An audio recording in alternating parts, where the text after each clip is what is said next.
Oh my goodness, I thought I was done coughing. Okay, finally hit start. I finally pushed the button. But I don't know if you guys get to see this part, because between ads and everything, do you even, like, hear all this prattling I'm doing, or am I just prattling to myself? Probably to myself, let's be honest here. Alright, cool. I'm gonna put stuff places and stop touching things and, you know,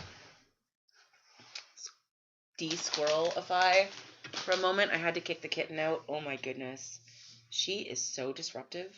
I mean, she's a kitten, so, like, can I really say anything right now about that? But, oh no, good, I do have it. Can I even make comments about kittens and disruptiveness? But, you know, also, she's so disruptive. And it's weird because she never used to try to get on the desk. Like, I mean, she would always try to get to the lizard. She likes to visit the lizard. But she wouldn't do anything else. So it's very interesting that she's suddenly, now that I'm streaming, it's like she's showing off for the camera. She doesn't even know. She doesn't even know there's a camera. So anyway, I don't know if you guys can hear me yet. If you can hear me, Corley, thank you for following. Thank you very much. I super appreciate it. And I'm very grateful. I always wonder, there's always like a point. Oh, good, you can hear me. There's always a point when the bot kicks in and it's like, oh, Skwyrl's live and whatever. Because I always like the way Skwyrl still. I don't know. And I guess I should, you know, figure out what I'm doing. And I always wonder, like, if, see? That! See? Go me. And it's like I made it happen. I'm amazing. No, I'm not. So then, I always wonder if you guys can't, like, see or hear me till then. Hi, good thumbs! How's it going? How are you, my Aquarian friend? Remedy, hi! Ooh, you showed up for your reading, huh? I'm wonderful. Thank you for asking. Hey, yes, thank you both for asking. I'm doing really well. I kind of, like, my partner and I are kind of in two households right now, but we still see each other because, like, we're the only people we see. So I was over there last night. Excuse me. Off my routine, slept in, had my breakfast at 2 p.m. Probably wasn't gonna make it here for 3. He lives a little bit out of the city, so it's like half an hour to get to my house. And then somehow we got stuck in traffic. And so, like, I'm only going from his house to my house. Like, that's it. I go in the car and I go straight there. And you know what I mean? Like, I'm not leaving the house otherwise. I don't think, like, looking around the city here, like, people aren't taking it seriously enough.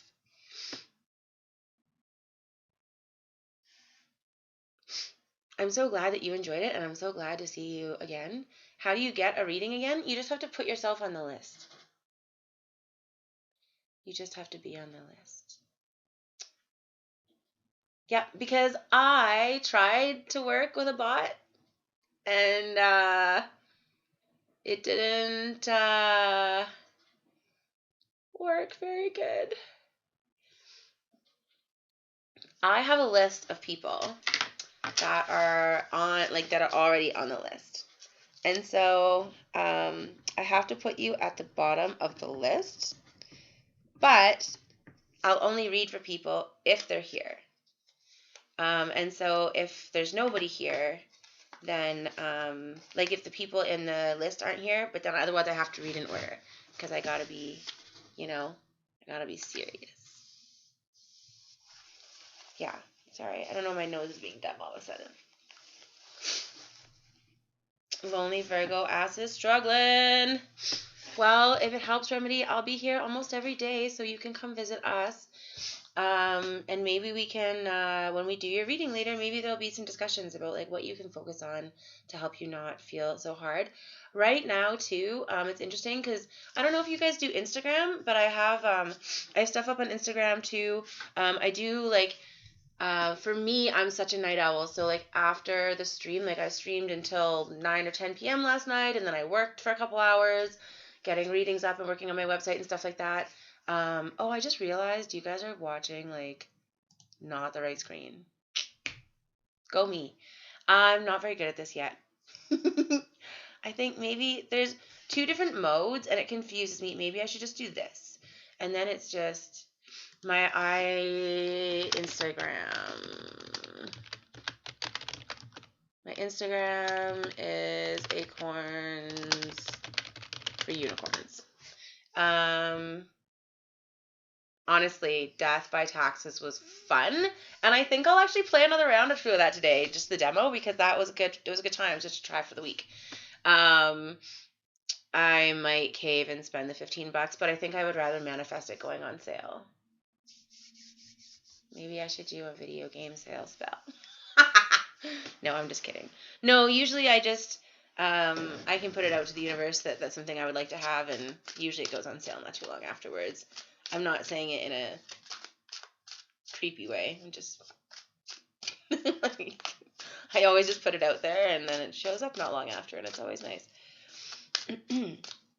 Anyway, so this is, I'm going to do like the collective reading. I'm going to do like the daily reading. On Instagram, I post every night before I go to bed. I post like what's going to be, what's the mood for today, kind of like where's the moon at, where are we at, like what's happening. The moon is affecting a lot of us right now because we're in a very emotional place. And so the moon is the ruler of the emotions and the planets. I follow the moon very carefully. It's the feminine planet, the feminine energy planet. And so a lot of women, or those of us, maybe if we don't even identify as women, but those with a lot of feminine energy are very affected by the moon, and less affected by the sun and like our sun signs, right? Yes, exactly. You need to tell the universe what you need if you expect it to bring it to you. So, I mean, I tell it what I need and it brings it to me. It's not complicated. I'm always telling people, ask for what you need, because the universe and no one else can bring it to you if you don't.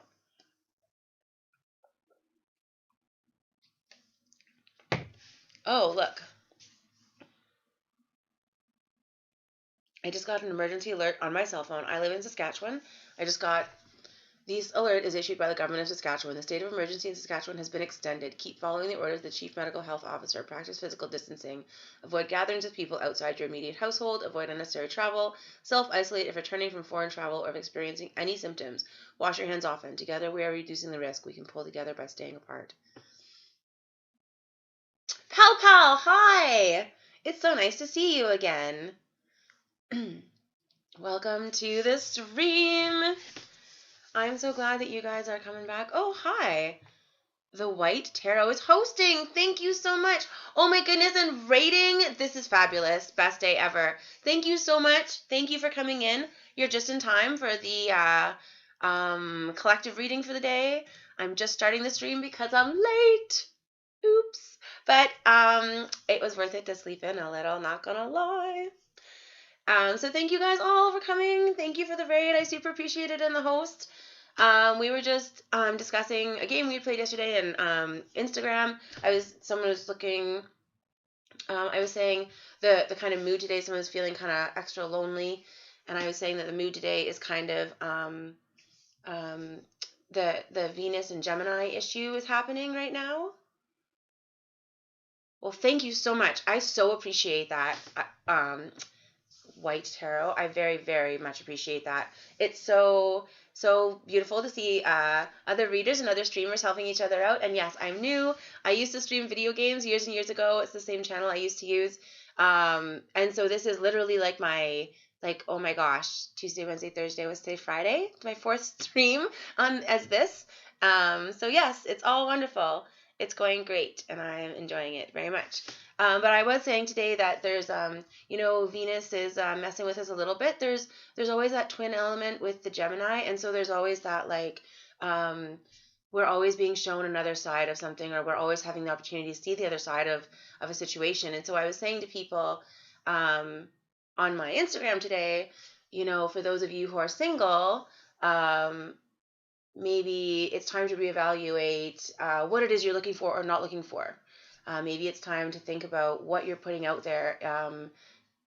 When we were saying earlier, when you need something or when you want something, you need to put it out into the universe what you need. And so what is it you're telling the universe you're looking for? What by your actions and what by your energy are you telling the universe you're looking for? And so that was something I put out there. It's a good time to examine, other options and look at the other side of things in our romantic or lack thereof lives, right? And so it's always good to have those influences and to lean into the astrological influences.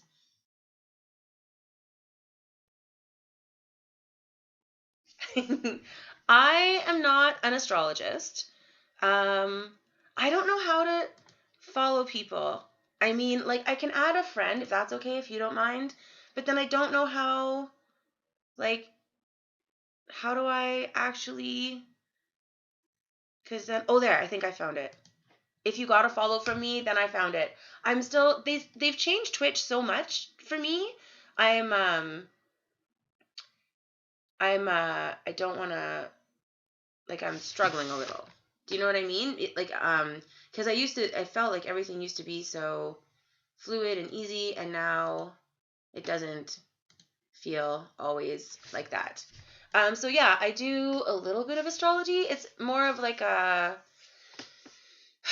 guess I'm an energy reader, and so I kind of dabble in a bunch of different things, and I put it all together for the bigger picture.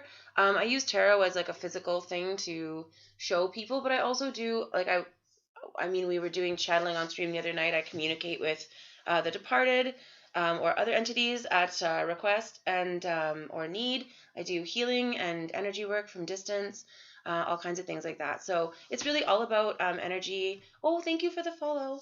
Thank you.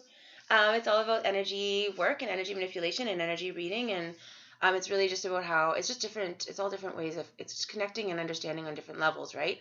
So astrology is just one of my like ridiculously many interests. I find it really wonderful. Just like we need to all follow the natural cycles and the natural rhythms, and so when these things are happening astrologically, we have this opportunity to lean into this part of our life and to go with the flow, so to speak, and to go with what's actually naturally happening, and then we can organically move into these places of higher learning or change or healing. And so I always just try to bring that stuff up so that people are aware of it, so that if that's something that, you know, most of us are impacted, like we all feeling clingy, you're feeling upset on a certain day, and then everyone's like, why am I so clingy today? And it's like, well, because the moon's in Cancer, and like everyone's struggling with their deeper emotions and like being faced with their shadow selves. So like, oh, sorry, that's not today. That's just an example. But and so yeah, we totally feel the astrological impacts, right? Exactly. And so I'm trying to make it more out there so that people, even if just a little mention here and there, then people are like, wait a second, because you know, the more we follow the cycles and the more we lean into what's happening, the more we can progress our own healing, and the more that we can it's like, you know, you think of the video games and you're like going on a race and you get like the speed traps, and you're like, woo, and you like rush ahead. It's like this opportunity for greater learning, right? And so I'm sorry, my the house I'm in is slanted, and I'm always struggling to stay at my desk. I'm always slipping across the floor. But yeah, so astrology is like one of the many, many things that I love. It's a tangible way and a visible way of basically reading energy, right? Of having visible signs of the energy that's happening right now. And it's a very easy way for all of us to be in touch with what's happening in the bigger picture. Um, right before all of this crazy pandemic shit happened, I did like a Virgo supermoon stream, and I was like, we need to stop looking at money as our only resource. We need to start looking at more ways to be equal. We need to start leaning into our own power in order to serve the collective. And then the world ended, and all my friends are like, you're a prophet. And I'm like, whoa, that's a big word. Like, we could just not use that word. And I didn't say anything about this. I just said that there was like this huge shift happening in Aquarius and Saturn and all the things. I've been saying that since November. My friends are all mad at me. They're like, you doomsayer. And I'm like, I didn't say doom. I said opportunity for great change and learning. And what is this if not that? So anyway, sorry, Druid, hi. I'm very happy to see you again. I got on my tangent and I didn't say hello. Hello, hello, hello. Thank you for coming by. It's so nice to see you. So sorry, now that I am done my like ridiculous, like why dabbling in all of the things that talk about energy and like read energy and like give us insight into the universe is like amazing and wonderful. Now I'll start the collective reading for the day. So I had accidentally kind of started this already. I have this like terrible habit of sitting playing with the pendulum or shuffling the deck, and so I have already accidentally started. So let me switch the camera so you guys can see my desk here. Let me get everything neat and tidy.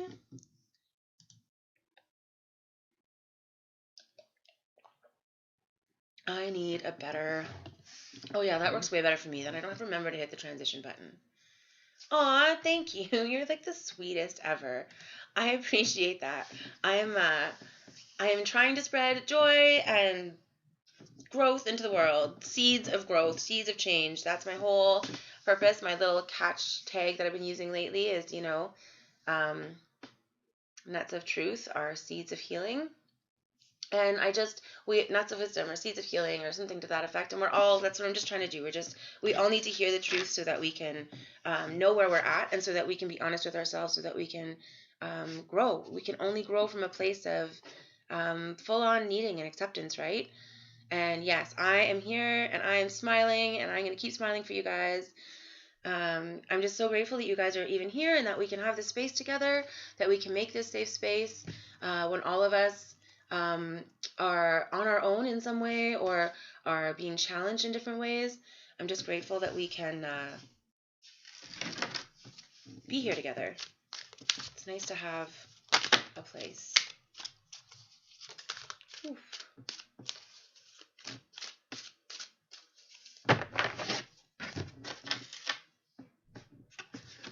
I feel like I get admonished by spirit very often, and they're like they're annoyed that I'm so slow, They're like, please put that the right way. Please hurry up. What are you doing? No, read those first. I'm like, it was different yesterday. Yesterday, I watched my stream yesterday, and you were harassing me, spirits, to put the last card down. And today you just want these 3? Ugh, divas, the lot of them. You definitely need to move. You definitely need to move. I think it might even be easier to move after COVID, because I think this may be the start of like a global government. Like, especially, I don't know, there's been some upsetting things happening with different governments, states, hoarding and taking medical supplies intended for other places. Like, I'm sure you guys have heard the news. I'm not going to get into it because it's upsetting, and I will start ranting, and we're trying to do this beautiful reading and have this new focus for ourselves. This is really what I'm working on here, is like, I want all of us to have something else to focus on, right? We all need to have some positive place to put our energy while this is all going on, or we're just going to implode. So that's what I'm here for. This is what we're doing. Yes. So I think this is very funny, because I was just saying that I read energy. I read tarot cards because it's for you guys. I read so that you guys can see that what I'm saying has a basis, and that it's happening, right? I can tell you the same things without the cards, because that's what I am. I'm a psychic, I'm a medium, I channel this energy, I read this energy. So I don't really need the cards. So often I'll be telling you things while I'm shuffling. I'm not even looking at the cards, and then I'll come back and I'll be like, "Oh yeah, so these are all the things I just said." I had a client right before all this stuff happened. She was really struggling. She came in, and I shuffled a bunch of cards out, and then I went and I was touching her to heal her, and I was telling her all these things. I was reading all this energy, and then I was like, okay, you're feeling physically better. That shoulder's hurting you less, whatever. Let's go over here and look at what the cards say now. And the cards were like, yeah, you already told her everything. And I'm like, well then. It makes me feel bad, because it's like, it's like, well, it was my idea. I wanted to say it. Like, the cards are like, excuse me, could you like read us? We bothered. Like, why you just gotta like show us up like that? Anyway, so the first card today, I think it's very interesting that before any other cards came out today, this card was very eager to come out. And this card, I'll show you the close-up. I'm using the Tattoo Tarot again today. It feels like a good deck right now for what we're doing. It's a very strong deck. It's a very fierce deck. It's also very beautiful. And there's this kind of crazy color to it, and juxtaposition in the color. And it's very like powerful in its message. And I feel that's what we're all needing right now. We're all needing some build up, right? We're all needing some extra fire, we're needing that help. So anyway, so this is the Eight of Wands. And so the Eight of Wands is all about spiritual movement, which is really interesting. This is about movement on our path, movement in that spiritual sense, movement in the person that we are and the person that we want to be and the person that we're working towards. Yesterday we got tons and tons and tons and tons of Knights of Swords.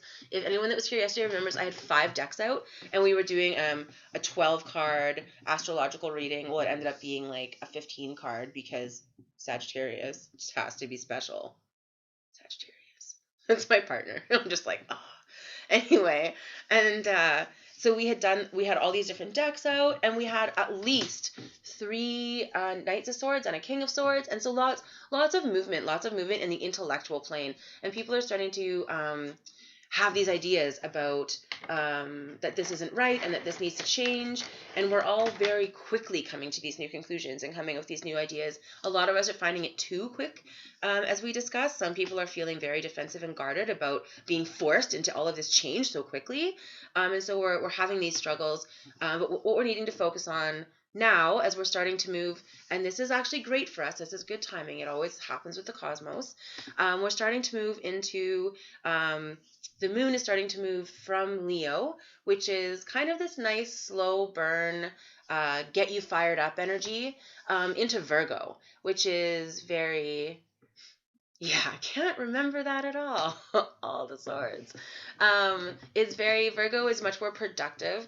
Virgo is much more about like doing the research and making the plan, right? And so we're seeing this right now where all of us are getting kind of fired up emotionally, getting kind of these deep things are coming up for us, these deep hurts, these deep angers, with what's going on, and also with being locked up, so to speak, in various ways, to find out that the world doesn't know as much as we thought it did, right, Druid? Like, it's been crazy. Yesterday was intense.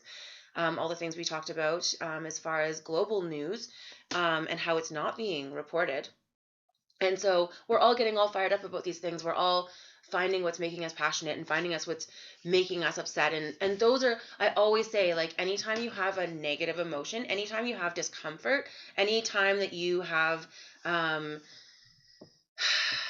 those hurts or pains, or overwhelming situations, there's always for a reason. Those are always where learning is available. We're always triggered for a reason, and we need to pay attention to that, because those are deeper, right? Yes, yesterday was totally a swords day, and so today now we need to start putting that into action. We need to take that passion. So this is all about action on our path, action for us personally, action as individuals. And so this is about each of us is going to have a different action. Each of us is going to have our own thing.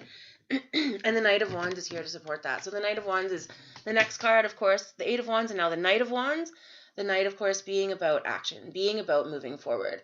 You see, she is feeling that she is armed. She's arming herself with herself. The Wands are all about us. And so we each have our own strength. We each have our own power. We each have our own coping mechanisms. And we need to lean into that right now. We need to, in this emotional Leo influence, before it goes, we need to dig really deep. What sets us on fire? What makes us passionate? What gives us that energy? And what fires us up?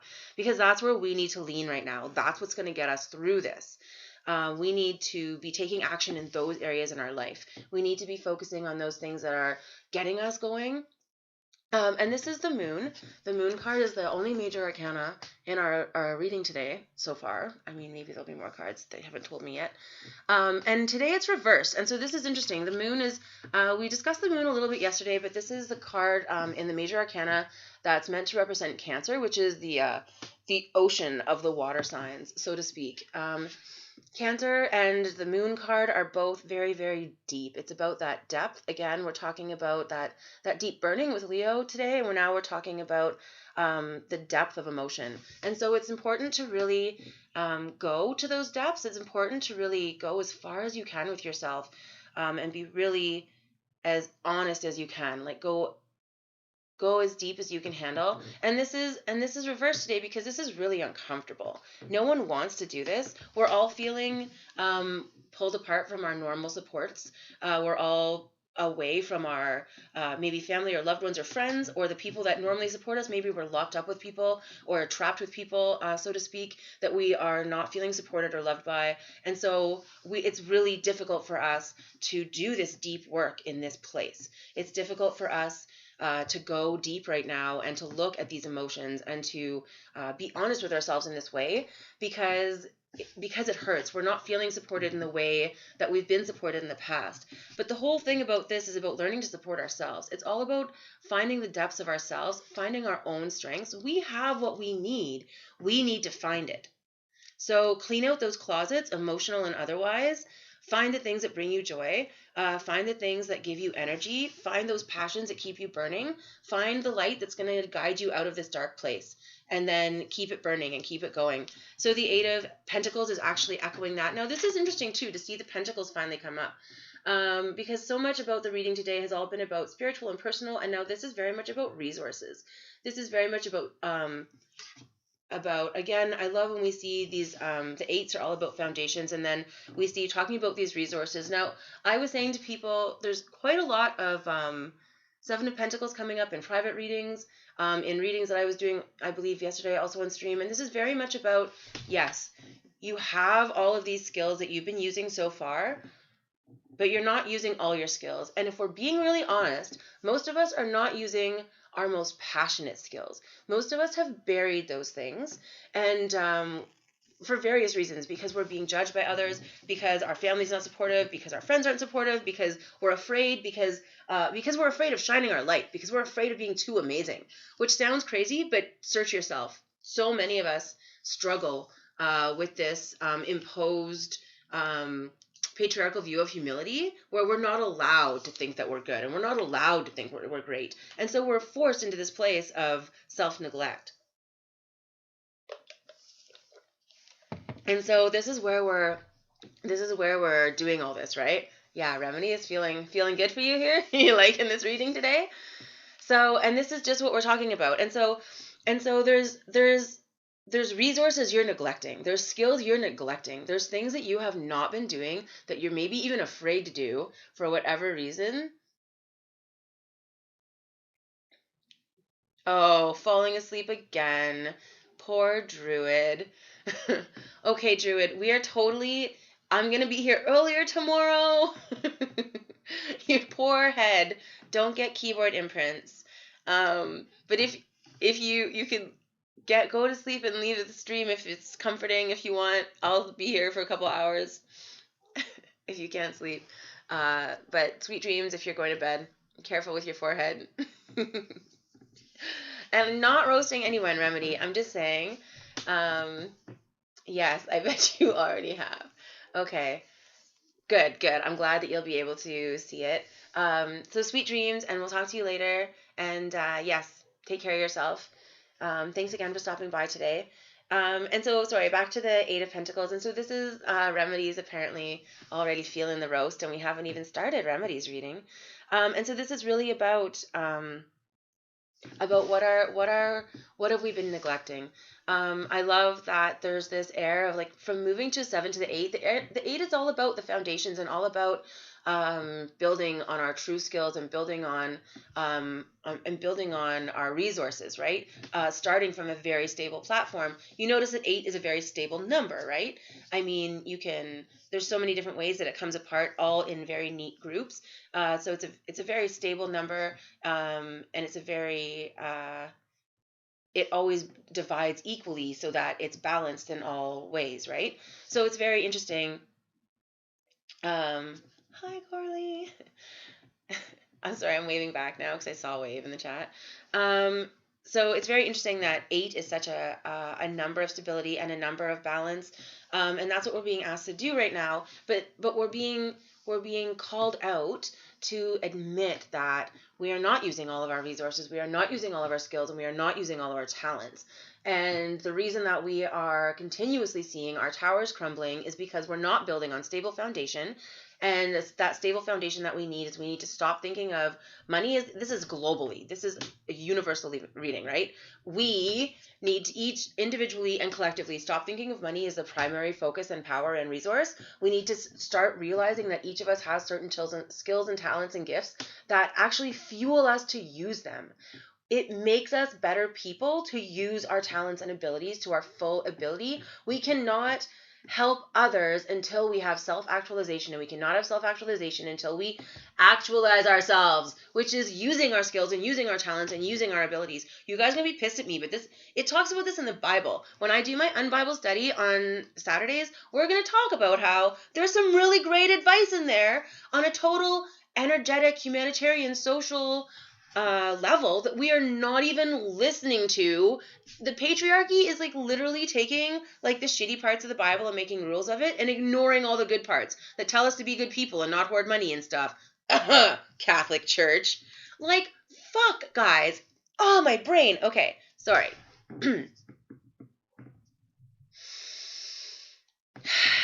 We all collectively need to start supporting each other with our true talents and our true resources and stop considering money our only resource. All of us, all of us, all of us, all of us. We will shine brightest when we are doing what's best for us, when we are living our best life. And for everybody, that's a different thing. Oh my God. Hi, sweetheart. Hi, hermit's heart. Hi, honey. Yes, coming in at the end of rant, there's lots of rants. You'll see. There's so many angry spirits right now. So many fierce energies. And everyone's just like, stop being selfish twats! That's my rally cry. That's my rally cry. And so we're just at the end of this we're just getting to the end of what's been pulled for the collective reading so far, and we're talking about how each of us has been neglecting, probably due to it being like a softer skill. I think it's a great rally cry.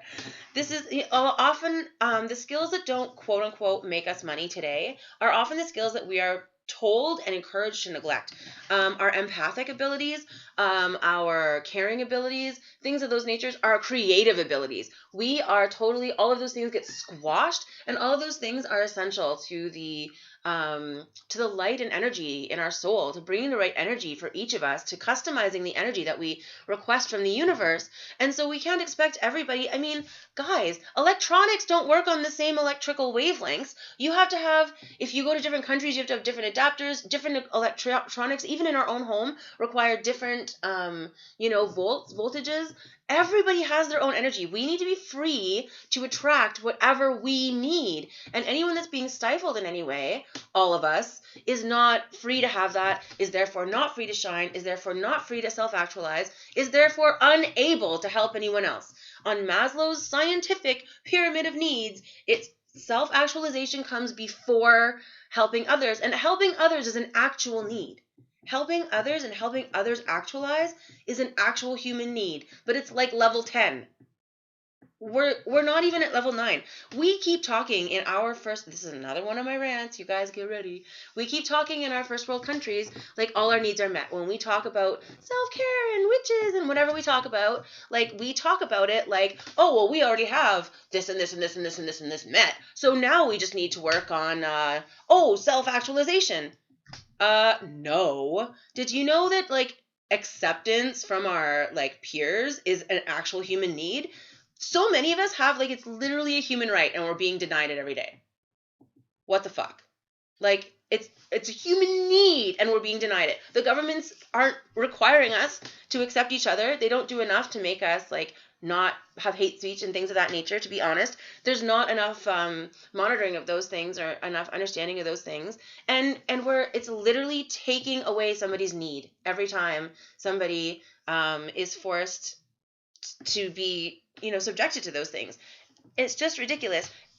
Safety and security is another need. Like millions of people in the first world don't have that. And then we're like, okay, ready to self-actualize, bitches? No?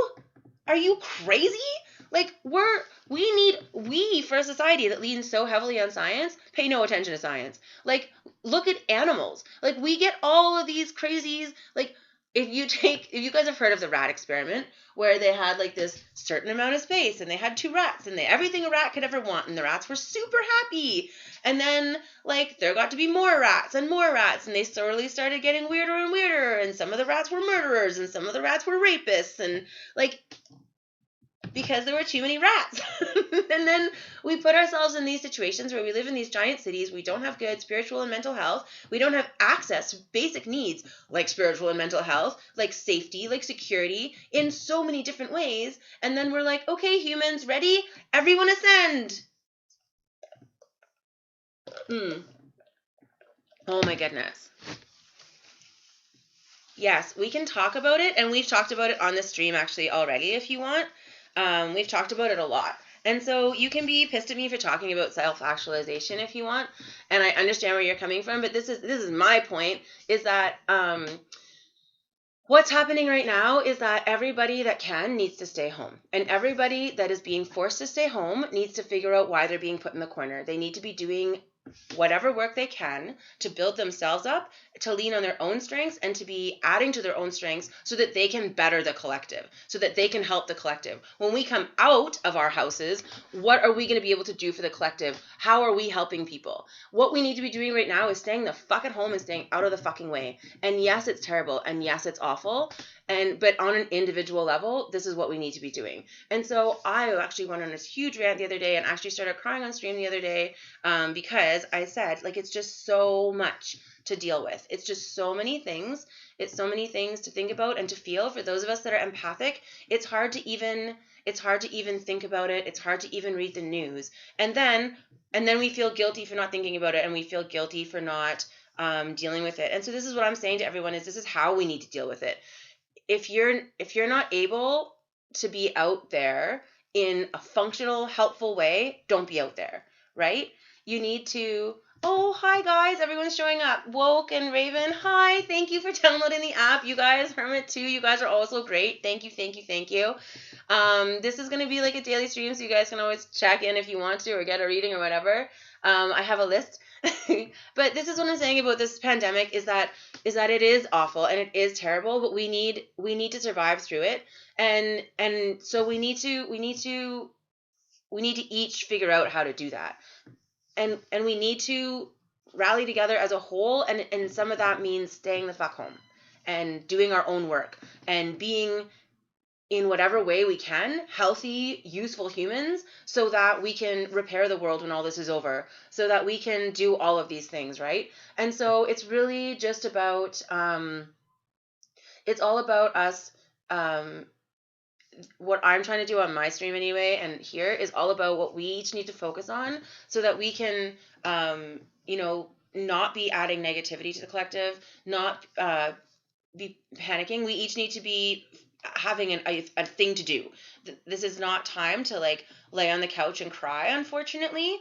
Like, we need to be actively doing something, because whether our action is coming now or our action is coming later, we need to be fucking ready, excuse my language. And so this is all what we're doing. So can you guys tell me who's downloaded? Can you tell me what your other usernames? Oh, I know you're not mad at me, sweetheart. And I know I've seen some of your posts lately, and I am right there with you crying along, because I'm just like, could we realize that most of the people that are saying the things that you're mad about, right? Most of the things that I know, I understand so what you're saying. And this is exactly, most of the people that are in a place to say, oh, what a great spiritual awakening, are people that are sitting in privilege. And they're not understanding that their spiritual awakening is coming at the cost of all of this other shit. And I was lamenting the other day. I was saying, I've been telling people for months now, we need to get our shit together, and we need to stop thinking of money as our only resource. We need to start supporting each other, and we need to start thinking more of the collective. And this is like, this was coming, right? And this is where this is so sad for me as an empath and as a healer, because this is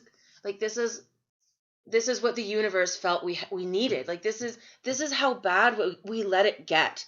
This is the shift that we've brought upon ourselves. We create our own reality, and this is not like, yes, this is going to be a giant spiritual shift in the shittiest fucking way. for everyone. And you know what? All of the crazies that are out there, and I'm sorry, I'm going to use that word, that are like, oh, this is wonderful, more time for bathing. Like,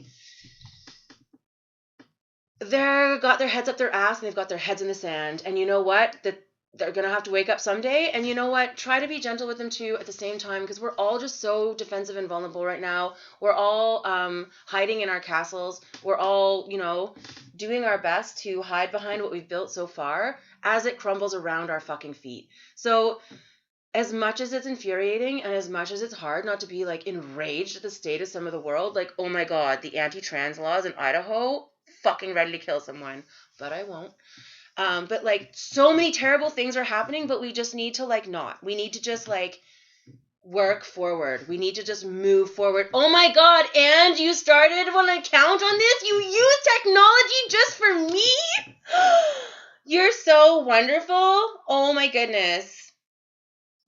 Amazing. Remedy, just keep showing up and you'll be a mod eventually. As long as I know I can trust people, I'm going to need mods eventually. So anyway, so this is where I'm coming from. And you know what? Honestly, whether it was a setup or not, intentionally or not, by humans or not, we need to understand that individually and globally this is happening for a reason. It sucks. It's like getting spanked, but we each need to take our whooping. We need to sit and think about what we've done so far with our lives, thinking about whether we're using our skills. Hey, this is funny timing for you and to show up. This is all about, like, we are not using all our skills. This is so funny because I was just saying how many people got Seven of Pentacles and you showed up. And so the Seven of Pentacles is what I was saying, that we all need to realize that we've been neglecting some huge part of ourselves, right? Yeah, you know what? This is not the spanking I wanted either. Oh my God, there will be so much better spanking when this is all over and we can see our loved ones again. But yes, this is not the spanking I wanted, but we've been given so many opportunities, like globally. Australia burned down, California burned down, the Brazilian rainforest is being cut down, burned for profit, and we're like, duh, seems good. Fuck you, humans. You're gonna keep being bad, you're gonna get spanked. And this is good, and this is the only way that even the rich are getting spanked, guys. And like, yeah, right now they're in their little fucking towers, but you know what? This is gonna affect everyone. Their stocks are dropping as we speak. They're getting closer and closer to our level as we speak. And this actually, in the long run, after all the pain and bullshit, this is actually a huge push for everybody to realize that everybody needs a safe place to live. Everybody needs a basic income. Everybody needs to be equal, because you know what? At the end of the day, shit like this will fucking equalize you. Yes, the tower. I've been pulling the tower for years. I live in the fucking tower. I swear to God. I think I was telling you that I am like the queen of the chaos. I live in the tower because it's just about rebuilding. It's all about that constant move forward. You know what? Guys, don't think of it as a total destruction. If you don't want it to be total destruction, it doesn't have to be. Take the blocks that are working for you and then find what's not balancing. Yeah, slow motion tower. We've just literally been watching the world implode. For those of us that are really watching and for those of us that are really connected, guys, this is not new to us. Hello, there was that big crack a couple of years back, and then, those bricks fell over and killed a couple guys like a year and a half ago. Like, this tower has been deteriorating for a long fucking time, and we are globally ignoring it. So, here you go. Guess what? We all live on this planet. And we all need to act in the best interest of all the other humans on this planet and all of the planet, or we're not going to have one. And so this is, I hate when people are like, oh, look at all the positives, because you know what? That's disowning the negatives, and we can't. We need to take all of it. But can we take a minute and recognize how much our world was hurting if there are supposed to be dolphins in Venice? Like, there are supposed to be beautiful things. Like, there's supposed to not be a giant smog cloud in Beijing. Weird. Like, can we just take a moment in this clarity as the rubble settles and look around? Please.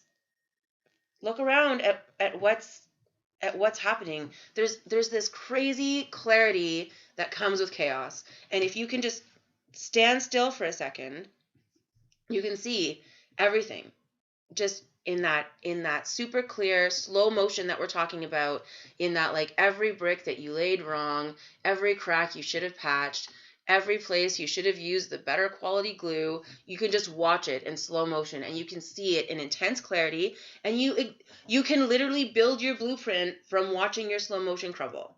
And that's what we better be doing as a global people, because if we don't, this is just going to be a slow motion crumble, and the zombie apocalypse. Like, that's where we're heading. Maybe not zombies, but you know what I'm saying. Like, this is where we're going. And so it's very important that each of us is doing our own work right now, because we're not going to come out of this. We're not going to come out of this very good if we're not ready, right?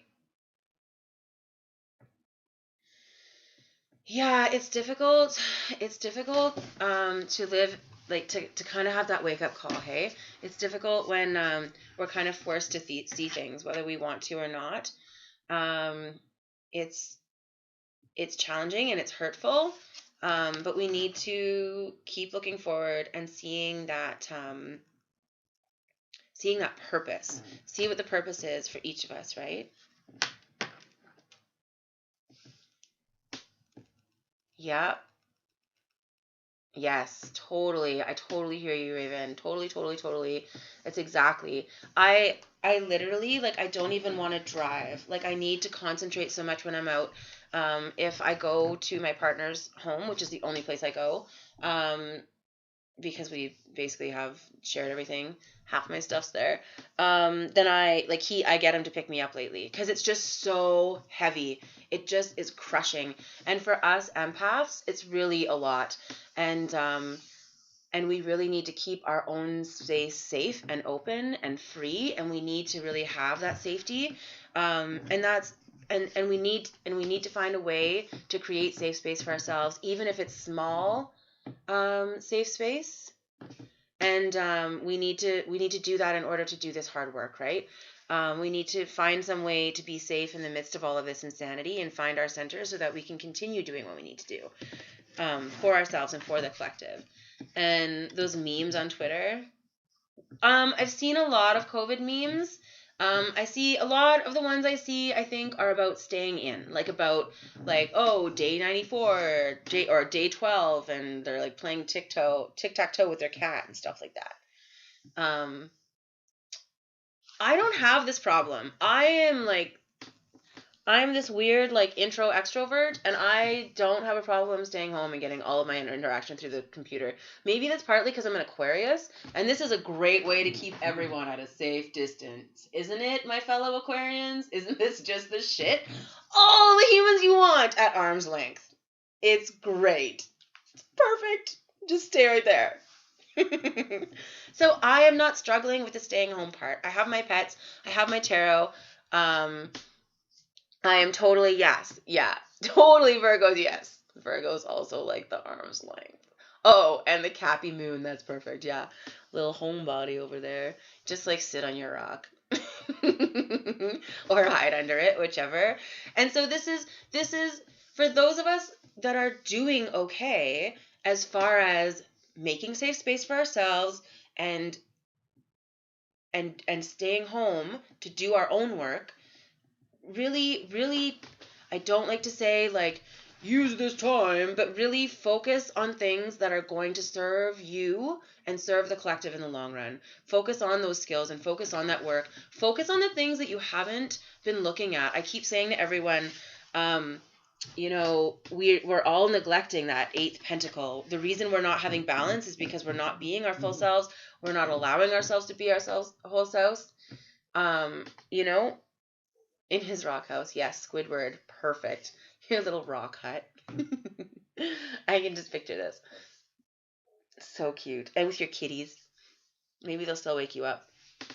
But anyway, sorry. So it's this pentacle we've all been neglecting that we really need to consider right now. And a lot of us have really been feeling in the last 6 months this push. Oh, good. Hi, Dylan. Hi, baby. Dylan is the cutest baby in the world, in case anyone's wondering, and I love him. And I got to smell his head last time I saw him, and I almost died. Also, probably spontaneously ovulated. But anyway, um, it's this eighth pentacle. It's this other skill. It's this hidden talent. This thing that each of us have not been acknowledging about ourselves and not been giving attention to because it doesn't fit someone else's paradigm. We're not allowing ourselves to be our full selves by not fully standing in our power and fully using all of our skills and talents. And we need to understand that we need to have that stable base to move forward from here. So now is the time to start making those calls. So here's the last reading, the last card for today's reading, the collective reading. This is the King of Swords, as you can see. I'm always trying to hold it straighter. I don't know, OCD kicks in, and I'm always like trying to make it perfect.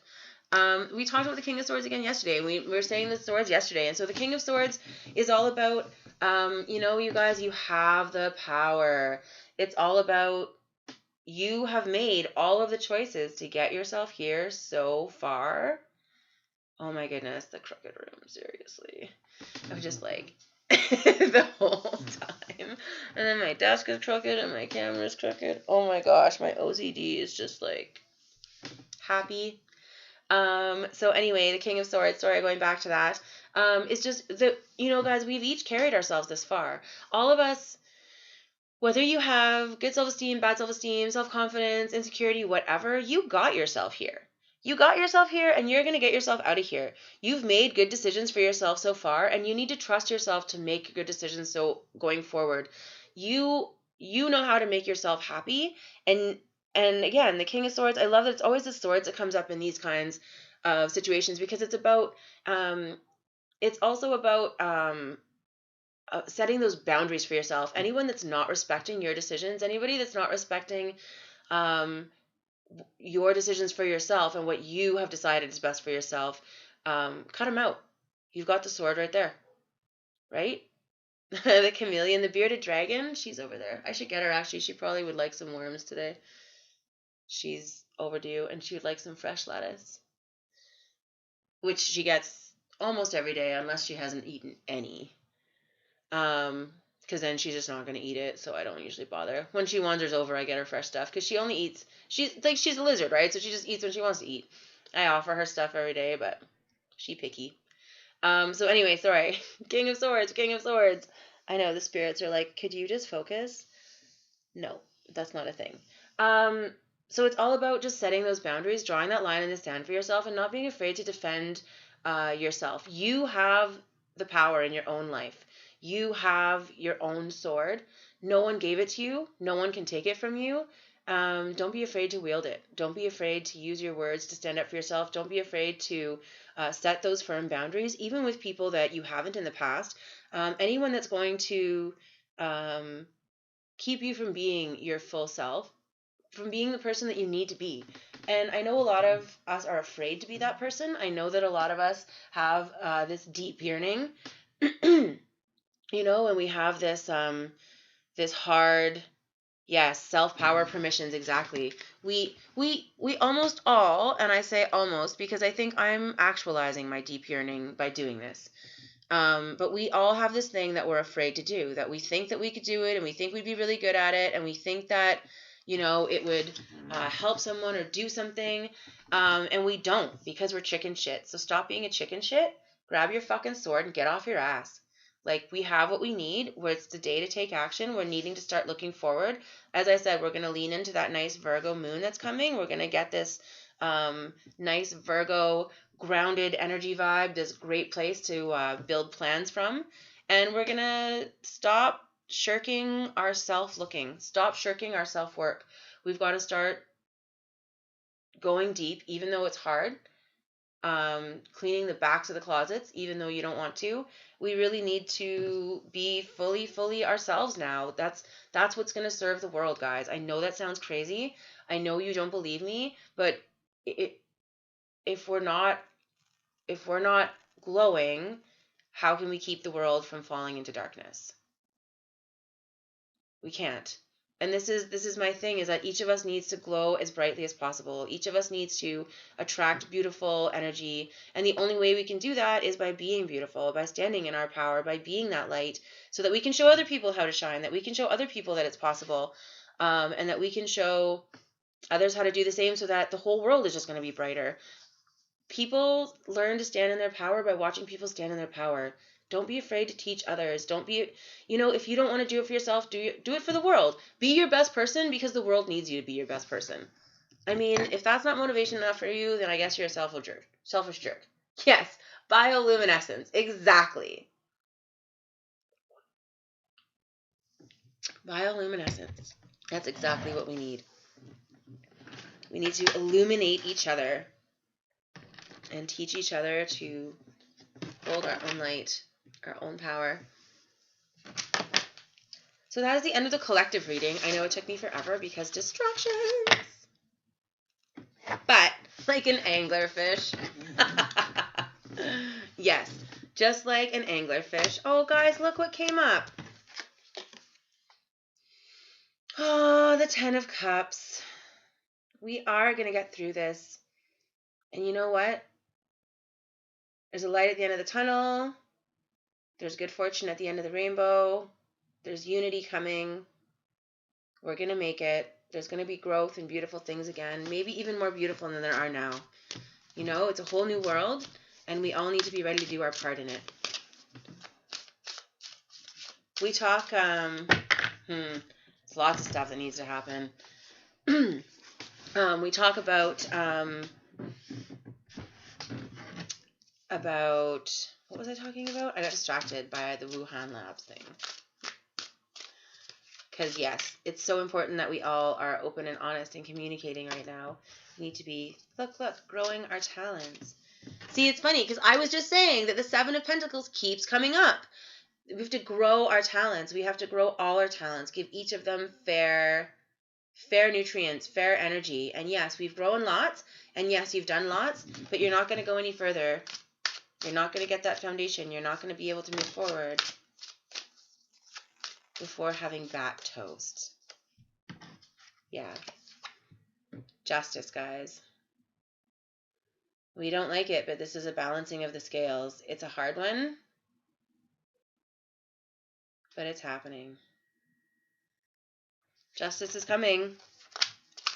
Make sure you're ready. Okay, so on that super morbid, crazy note, just going to clear myself real quick.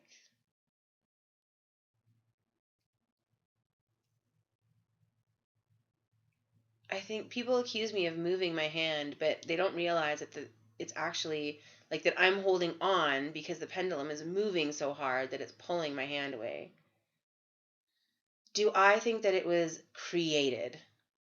I don't think that humans are quite 100% there yet, but I do think that it was, it sounds like we've known about this strain or type of virus for a very long time.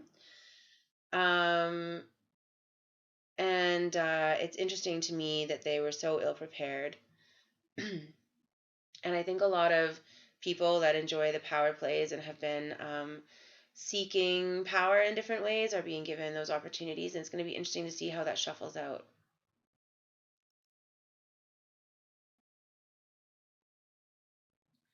And I think people want to talk about, like, I don't want to use the word conspiracy theories, but like, those kinds of things. Yeah, exactly. They've known about coronaviruses and about this type and this strain of virus for years and years. Yeah. Yeah, the pendulums do love me, don't they? Mm-hmm. And I do love my pendulums. I think I have 4 on the desk right now. Because I love them.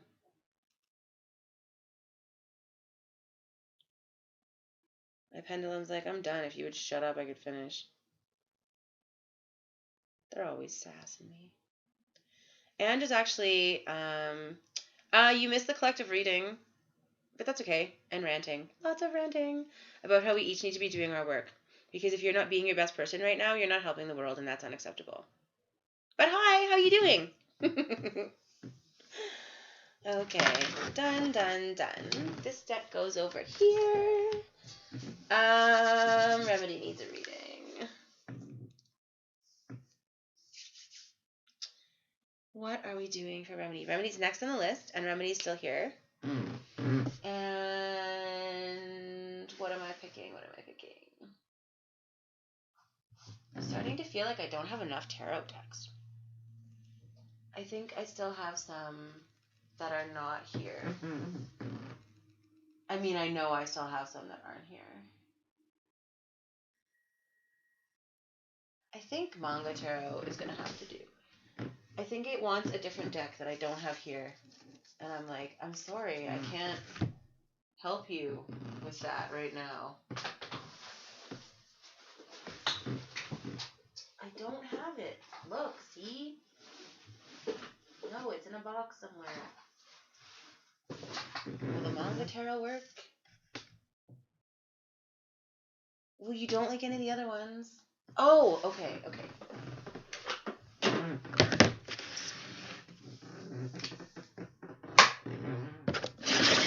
Someone's bossy. Oh my god, how many decks do I have? How many tarot decks do I have? Or how many decks do I have? I have all the divination tools. It's just channeling, right? It's just channeling tools. I have all the channeling tools. I have, right now in front of me, I have 1, 2, 3, 4, 5, 6 tarot decks.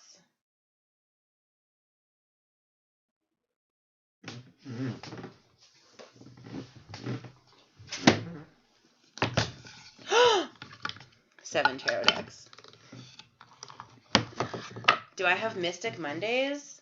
What's Mystic Mondays? Oops.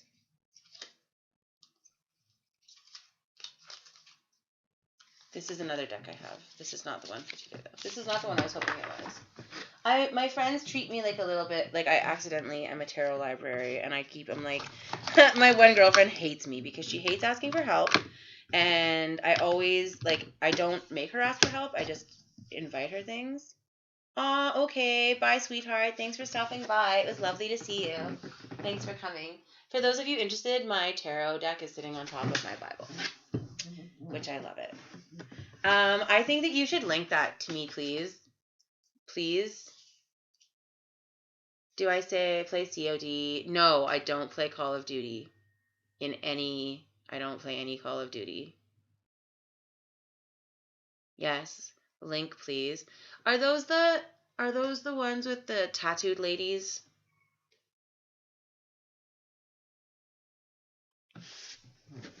Maybe I'm wrong here. Oh, I'm sorry, you're right. I don't need that book here. How rude of me.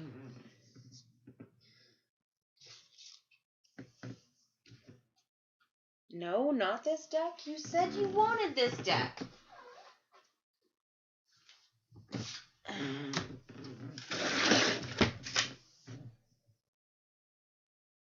Guys, sometimes, holy fuck.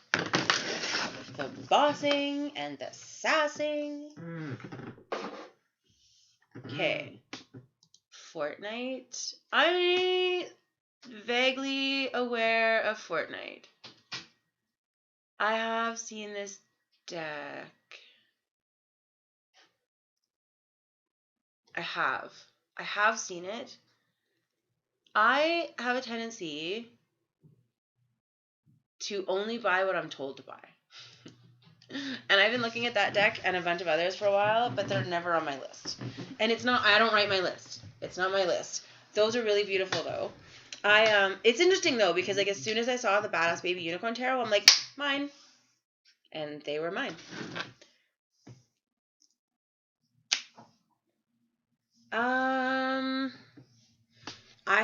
I want to use the word, I don't want to say like neglecting my feed, but I need to clean it up again because there's a couple things that are kind of like taking over.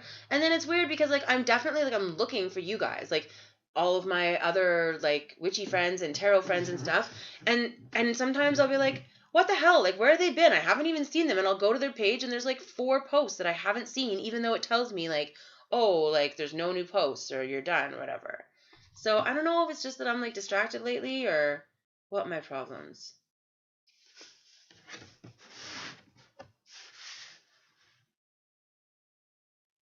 Yes, I understand guides being difficult to work with. There's like so much bitching in my head right now. And they're like, we're not difficult, you're difficult. I'm like, oh yeah, I'm the hard one. They're like, yeah, you went and married a freaking religious zealot for 15 years. What the fuck were we supposed to do with that? I mean, valid. I have so many different people, entities that come to me, and at all different times. It's very interesting, and they all kind of come and lecture me when they need to. Right, exactly. I think it's funny. I have this one great grandmother. I'm not going to call you my grandmother when you're not my grandmother. They always get mad when I say great grandmother, and I'm like, well, you are. Sorry. And so they, so she, like, when I'm like dilly-dallying or whatever, she'll be like, Kat, put your groceries down and close the fucking door. And like, I will actually say it out loud. And I'm just like, yeah, thank you for the lecture.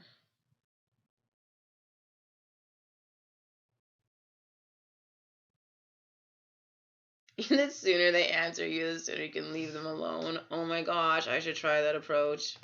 They're all like, nice try. But see, this is the problem with my guides, is that because I have such a clear connection and because I am clairaudient, I mean, I can turn it off, but then I'm not me, and it feels weird and it kind of hurts, which sounds possibly strange to people. Okay, Remedy, apparently your reading is starting without me here, because I'm, doing things. Yeah. Ooh.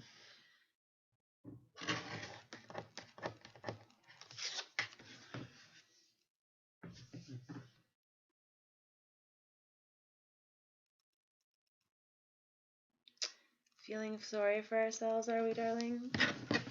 I don't know why they're all coming off the bottom of the deck. It's very weird.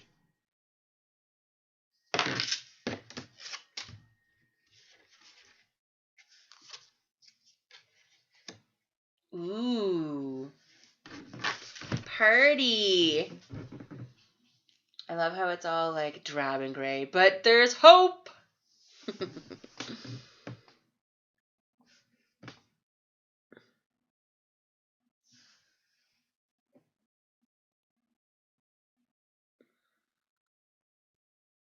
Oh, you're gonna like this reading and hate this reading at the same time. Although, in fairness, I guess like that's most of my readings for most of the humans, so suck it up. I don't know what to tell you. Sorry, I'm trying to get all these notifications off my phone because somebody needs to actually talk to me later, and I need to know if they're trying to get a hold of me.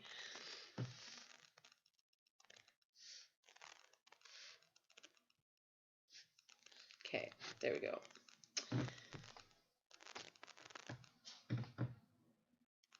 Where the hell is the hope? Look, there's hope here. Look at how pretty and fiery this one is. Over here.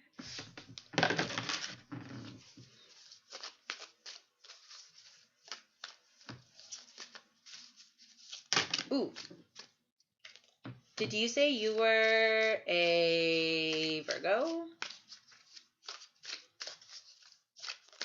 Did I get that right?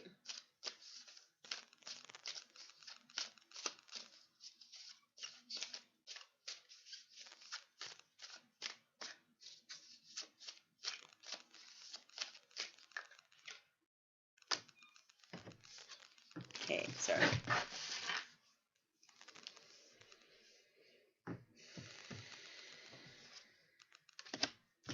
I don't know what order I'm supposed to put these in. Is this where you want this? Yes. And then this one. this correct? Am I doing this right? Okay. I know these are all right. Sorry. Yeah. Oh, see, everyone is coming to these crossroads. These. I love doing these personal readings and seeing how the astros and the collective energy are affecting each of us.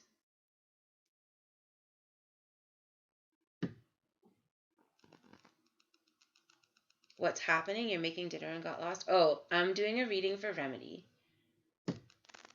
Leo rising, Scorpio moon, September Virgo. Oh, a September Virgo. Oh, you're extra fun. Do you mind? What's your exact date? If you don't want to post it, don't post it. I'm just curious. Curiosity. Looks like you got some challenges coming up. I mean, don't we all?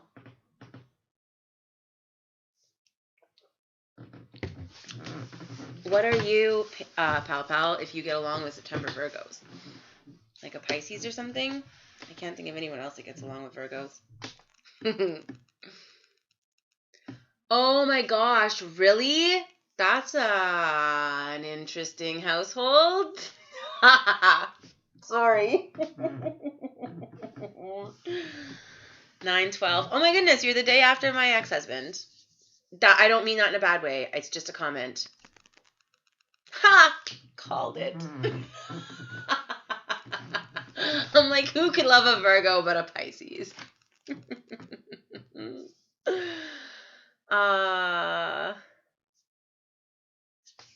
Yeah, lots of people believe in astrology. In fact, that's what this is like all about. Or not all of it, but there's like some huge, interesting things happening. If you read into astrology and you read properly, it's actually pretty interesting. I don't really read the junk in the newspapers where they don't take it seriously, but oh my goodness, how do you both have Capricorn moons?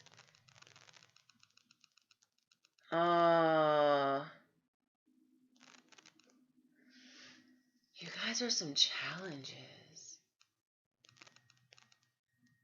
So you're both Leos, right? Like right on the cusp, hey? Anna? Yes, I think astrology is fascinating too. I love astrology. I think it's super interesting. I've been following and learning and studying astrology since I was like 12.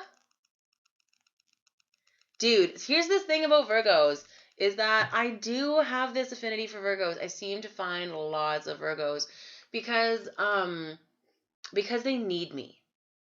It's not that I'm drawn to Virgos. It's that Virgos are drawn to me because I'm all the air and all the water sign. Like, not even. Like, I'm just all mostly air. I'm just all, like, ideas and out there and forward and moving. And Virgos are like, what? Huh. And so, like, because they're just like, excuse me, I have been, like, dug into this hole for the last 34 years and I'm doing great. Why would I ever leave this hole? No one's talking about it defining us, woke. We're talking about it instructing us. If you're going to continue to be ignorant about the opinions of others, I'm going to ban you from the channel, regardless of how long you've been attending. It will only be a 10-minute ban, but regardless, I need to have some respect, please. No one's talking about astrology defining them. The way that the planets move and that everything else moves, actually, it does make sense. It makes perfect sense. If you think about the moon itself, just think about the moon. Don't think about the other planets. Just think about the moon. When the moon moves and the moon changes its orbit, we see the physical effect of that on the earth. We see the water all change, like the oceans. The biggest thing in our world changes because the moon moves. We are 75% water. What makes you think that we're not impacted by that? What makes you think that we don't respond to that same flow? And no one is saying that it defines you, and no one is saying that your fate is written in the stars. But there's a lot of really useful information. The Bible talks about using the stars and the planets as signs. And in fact, when you go back and look at, they talked about, like, how did the three wise men find the star and things like that. There's actually, astrologically, if you go back and they've done different computer programs that you can actually, like, rewind based on all the math they've done to see like where all of the stars orbit and move to, and all the different planets, like for hundreds and hundreds of years. You can actually go back and see different things that affect that could be what they're talking about in the Bible. That could be this like great big blazing bright light, right? And it's yeah, exactly. You're gonna have different personalities. Everyone's gonna respond to things differently, and it's interesting that even with twins, like a difference of not even that long can make a huge difference in your astrological charts. A difference in the way you see the world can make a huge difference in your astrological charts. Like everything is changing all the time, right? And so it's so it's an interesting thing. It's used as a guidance. Some people don't resonate with it at all. Some people just completely beat to their own drum. Some people are not in that flow, right? And okay, that's enough. We're having enough of this.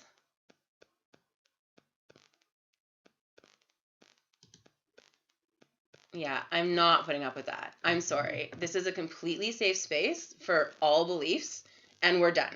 I'm not putting up with that. Like, that's bullshit. I believe very strongly in astrology. I'm not saying that I'm gonna like pick my partner on it. I'm a fucking Aquarius that married a fucking Virgo. I'm clearly not listening to astrology to make my life choices for me, but there needs to be respect. There needs to be respect for ancient arts, there needs to be respect for ancient knowledge, and there needs to be respect for opinions, and I'm fucking done. So if anyone else feels the need to disrespect, you know the drill. Sorry. Don't put up with that shit. So anyway, I do think that astrology does have its place, and I do think it can be very useful and interesting. I don't think we should base our lives on it, and I don't think it's going to define who we are. I think it's useful information. I think it's great to pull a full birth chart on ourselves. Anyone that's interested, I love the Astro Seek site. astroseek.com, I believe it is, with the hyphen, and they do an amazing full read up, full chart, and they tell you what every single thing means, and it's amazing, and I love it. So I highly recommend them. I think they're great. And read through, because even if it's just like, take it with a grain of salt and it's just something in the back of your head, right? Exactly. Astrology, like, honestly, there's so many different spiritual beliefs and so many different ways of getting information. Like, I don't think that science is the be all end all, and I don't go around bashing scientists and saying that evolution is fake and stuff. Like, do you know what I'm saying? Yeah, I'm sorry. I was like, you know what? Actually, how about I can just ban you until I'm done talking about it, because I'm just done with this shit. And there's so much more to explore. The other thing too is that so many of us talk about only one thing. We talk about our sun sign or only our moon sign because that's what we talk about in society, but it's the same. It's the same as like, we talk in North America with very little knowledge. We talk about the Muslims, or we talk about the way things are in other countries. We talk about what's happening globally with very little knowledge, with very little understanding. And so exactly that's exactly what it is when we do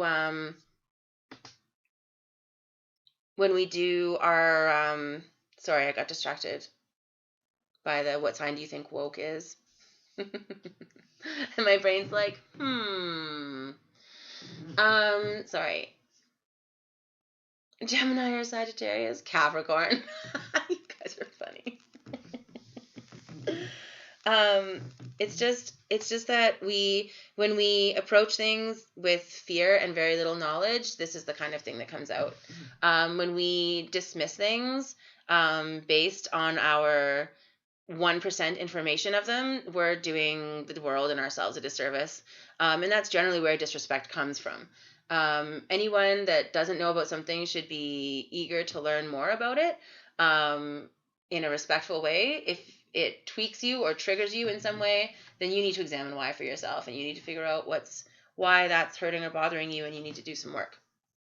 That's my opinion on that. So sorry, poor Remedy just wants a reading, and here we are just ranting about jerks.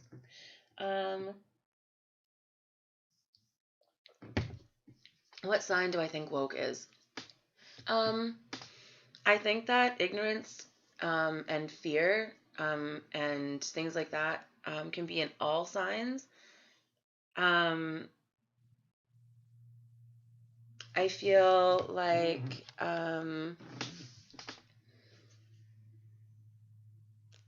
Aries or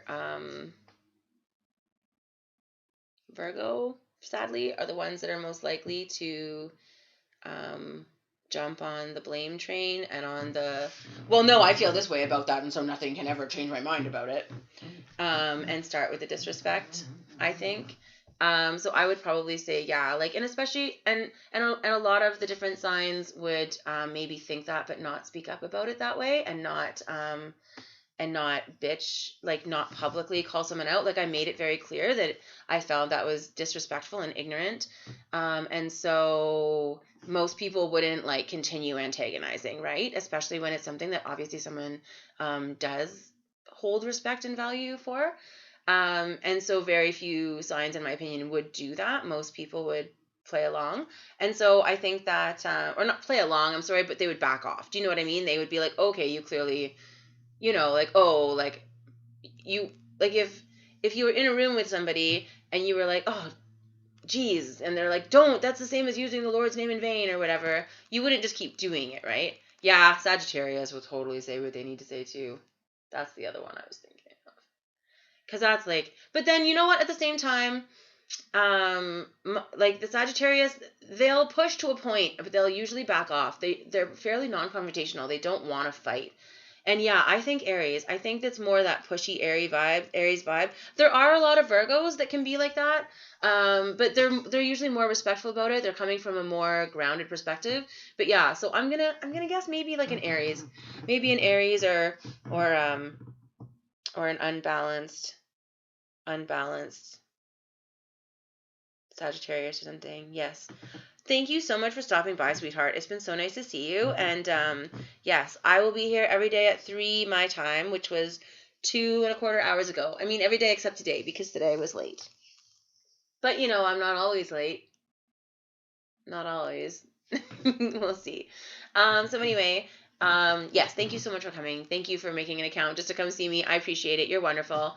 And yes, the pushiness, Ashley, I think definitely there's not very many signs that are so arrogant about their beliefs. And that's where that's coming from, right? It's a place of ego, of you're so stupid and I'm so smart because you believe something that I don't, or because I've looked into that 5% and so I think I know everything about it. That's where those mentalities come from, and I don't know many other signs that can carry that ego quite so high. Okay, so poor Remedy, I've been trying to do this reading for Remedy, and I keep playing with the cards and looking at the cards and making comments about the cards because I'm like, oh, I see what's happening here. And you're like, what? What's happening? Oh, let's talk about something else completely random for like, I don't know, 20 minutes. Let's just pretend the cards aren't here, shall we? Let's just rant about world injustice. Okay.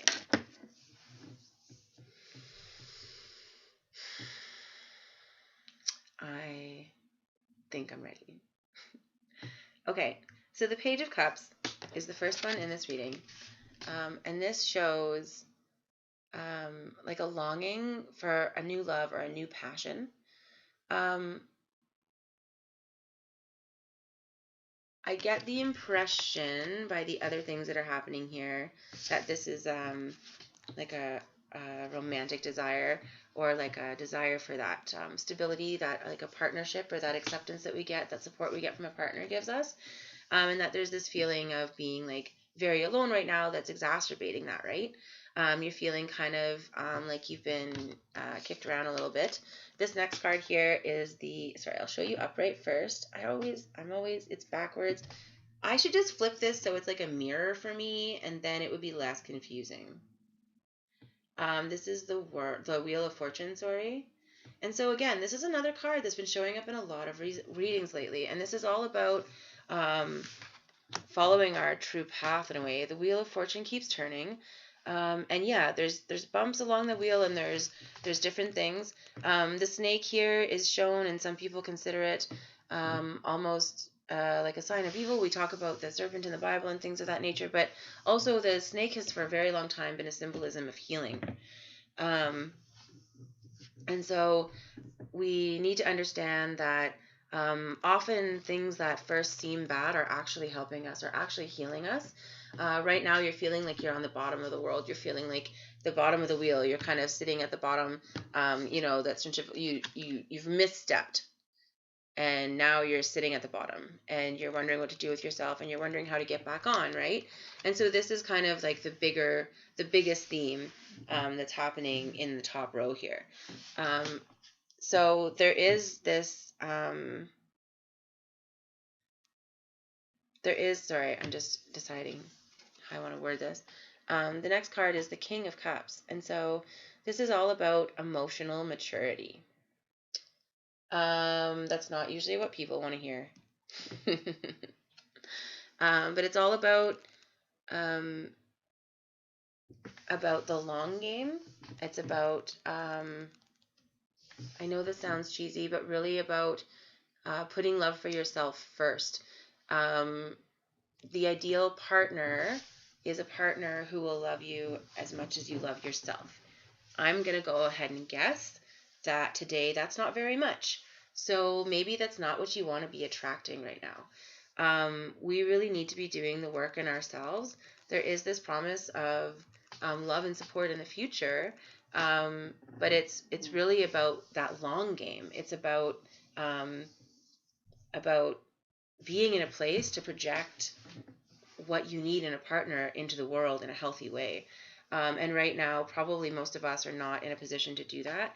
The Ace of Wands is the next one here, and this is where I said there's some hope. There's some good stuff coming, and so this is the Ace of Wands is all about blessings and good omens on a spiritual path, on your life path, in a spiritual way. And this is about, you can see, it's about seizing that power.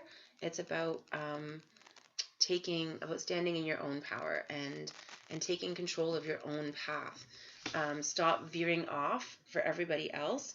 Stop following the boys or the people that you are romantically interested in. Stop following your romantic heart, so to speak, because it's difficult, especially for Virgos, to be free flowing in that way, and they have a tendency to really put a lot of stock in their partner, and a lot of their energy and time, because they don't handle emotions well, and it's one of their main sources of emotional support and input is their partners. And so to be with the wrong partner is really dangerous for Virgos. It's really stunting for them, and they end up spending more time defending the position they don't want to move out of than they do getting the support that they were craving. And so it's very important to recognize that, and to recognize that maybe you're wanting that support, or maybe you're wanting that affection, or maybe you're wanting that, the nice things that go along with having someone. But that's maybe not what you're needing right now, or maybe the relationships that you are attracting, or the partners that you've been attracting are not what you need them to be, or not able, or not appropriate partners for you, because they're not, because you're putting out the wrong, like you're not holding them to very high standards, because you don't hold yourself to very high value. I'm sorry. And so you're attracting the wrong people for that reason. And that's why you need to focus on more of the emotional long game. And so I'm sorry, this ends up being, I'm not intending to be your love reading, but this is kind of where we're going with this. So then the next card here is the Two of Wands. And this is another one that keeps coming up, because we're all at this crossroads, right? We're all at this point where our path can diverge in a new direction. And we're not sure. We're not sure if we want to go the next way. We're not sure if we want to turn back. We're not sure if maybe we think the other path is more comfortable. But, I mean, we've already traveled that one.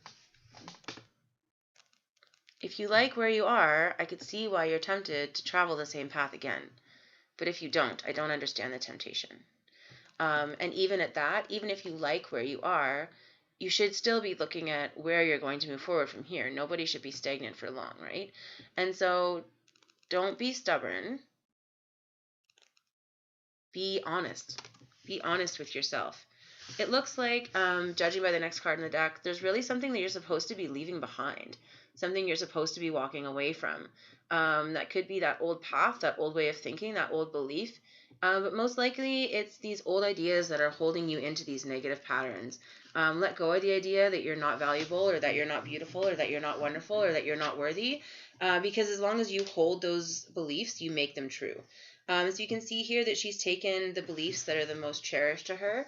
You can see that she is taking hit. You can see that not all of these swords are the same. You can see she got these different ideas and values from different people. She is making her own decisions about what is valuable to bring with her forward. But she's also needing to be careful by what she brings, because the wrong sword is going to sink her boat. To leave the stubbornness. This departure is coming whether you want it to come or not. If you're not in control of this departure, if you're not in control of this new path that you choose, it's going to be chosen for you, and you're going to have a lot harder time. I'm showing here, I want to say again, the wrong sword is going to sink your boat. You got to be really careful what you bring with you, and the only way to be really careful, little Miss Virgo, and I want to plan everything, is to plan it out and to stop halting it, stop fighting it, and start deciding.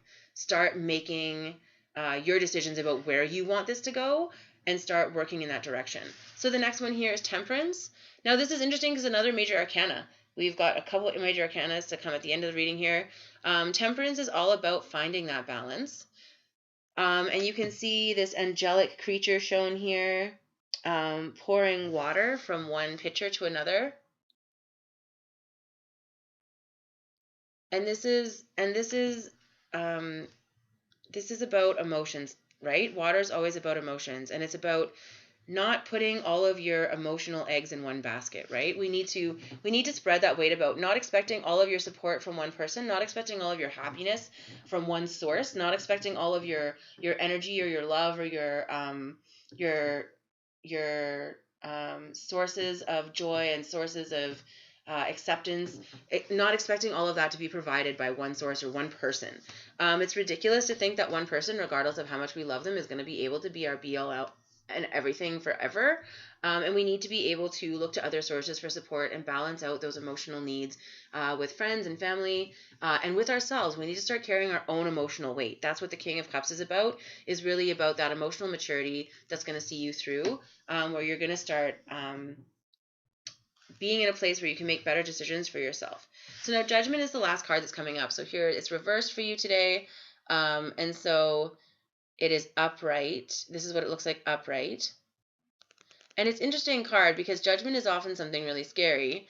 But this is something that often comes up when we've been, like this is showing like the Judgment Day kind of thing, which is interesting considering, pandemic and stuff. And you can see everyone kind of like, I want to say, rising from the dead. And this is kind of what's happening for you in a different way. You're kind of doing the Phoenix thing right now, right? Or you're being given the opportunity to, but you're really struggling with it. And this is showing, you're being given this opportunity, but it's what's holding you back. Is all of these heavy things, all of this judgment, all of the judgment that you're placing on yourself, as well as the judgment that you're carrying forward from others that have given it to you. And you need to let that shit go. You are going to have a really hard time ascending if you keep carrying all that baggage. Okay, Miss Corley, thank you so much. I miss you too, and I miss your baby. And when this is all over, you're going to get the best massage. I will practice my poor atrophied hand muscles. That's my real job, guys, is I'm a massage therapist. Just so that doesn't sound weird. And that is where I've met some of my people and clients, and they're all wonderful. The universe only brings me the best of the best. And the odd creep for higher learning.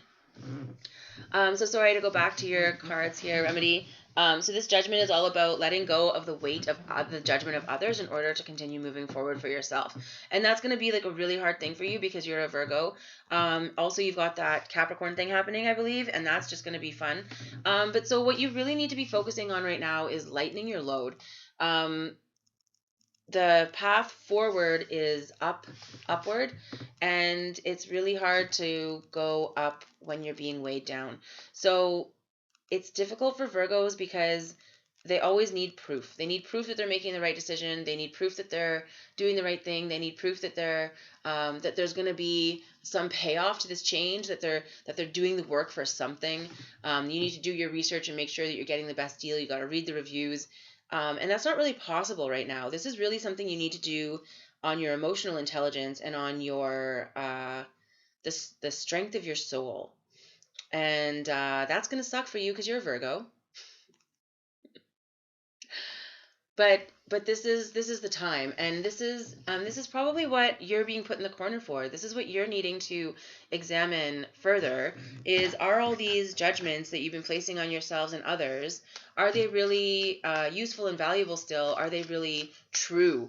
Are they really worth being weighed down by? This is something you're going to need to start exploring in the coming days in order to get some answers for yourself and lighten that baggage, so that you can start floating upward to better things. How's that for a reading? It says, I'm looking at my stream closed captioner, and I was like, how's that for a reading? And it's like, how's that for everything?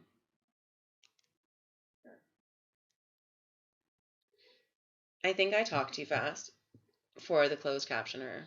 I think I frustrate it.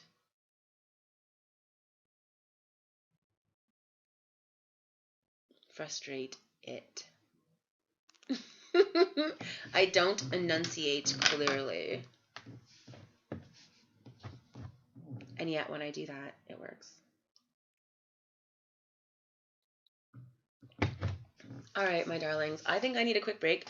I need to grab some more water and bio break and all of those things. I'm going to definitely be back. Who is still here? Pal, you're still here, right? Because you're next for reading. Are you still wanting your cards read, my dear? Or are you not wanting to get roasted on stream? Totally your call. Yes, Kate. Perfect. Awesome. So Pal is next for card reading, and then Anna. Or Lady, or whatever she wants me to call her today. Yours truly. Yeah, I don't roast them on purpose. It's the cards. The cards are the ones. I'm nice. I'm kind. I'm wonderful. I would never intentionally smack talk anyone much. Roasted all day, every day. Perfect. It's going to be fun. So then, yes, my dear, Anna, you are after Pal. So I'm going to take a quick break, and then I'm going to come back and do some readings. So I've got, just so everyone knows, I don't know who's here and who's not, but I've got on the list right now Pal, Lady, Tatiana, and Good Thumbs, and in that order. So Pal and Lady, I see that you're here. I don't see Tatiana here today. If Good Thumbs is still around, you will be after Lady if Tatiana doesn't show up. I guess I'll just keep prioritizing until whatever. And if anybody here happens to be like a Twitch genius, could you please tell me how to make a bot that will do a queue for me, and like maybe even list the people in the queue or something? Yeah.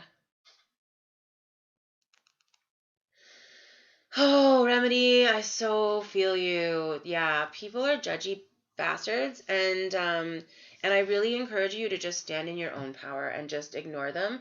The quicker that you can let yourself rise away from their judgments, the quicker you will rise in general. So just remember that you are the only one that gets to judge you and your life, you and your deity of choice, if you give them permission to do so. And humans can all just suck a dick or something they don't like doing. I mean, I personally never mind. Okay, but then when you're finding those judgments harsh, when you're finding that they're upsetting you, examine why they're upsetting you. Is it because of who they're coming from? Is it because what they're saying?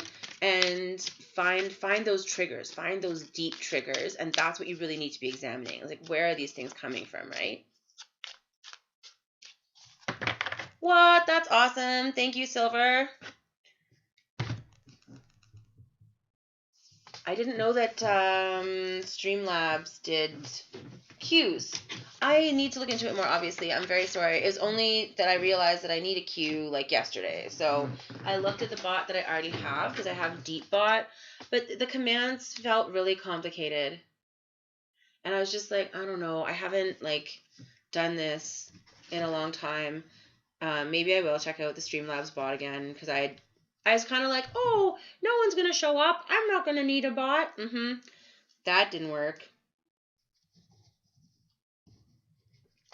And there I go, telling the universe bad things, right? That's naughty of me. I shouldn't do that.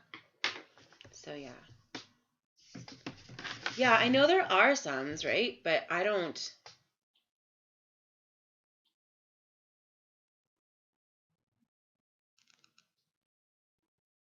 You have been stooping to a lower level, huh?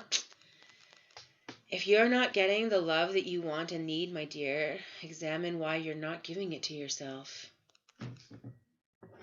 I mean, why do you not think that you're worthy? Why are you looking at someone else to give it to you?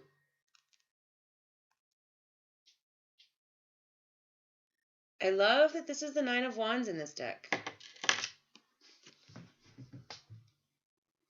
This is about completing cycles, about making it to the end.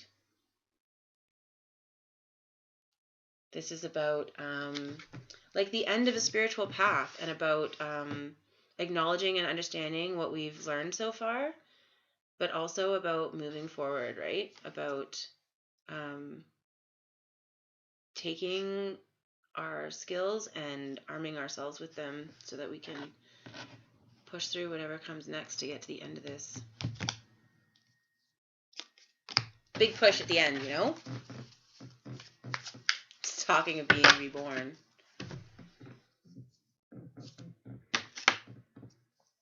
Okay, I'm going to clear myself because, woo! I think it's funny that my stream has basically become just read tarot until you burn out and then play video games.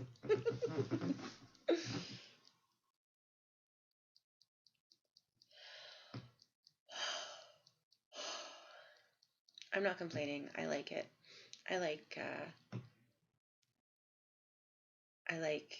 reading for everyone and connecting with everyone.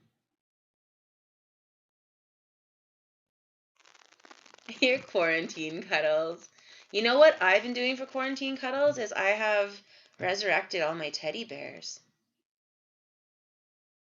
Yes, Starlight, they are. Thank you for coming to the stream and chatting up. Hi.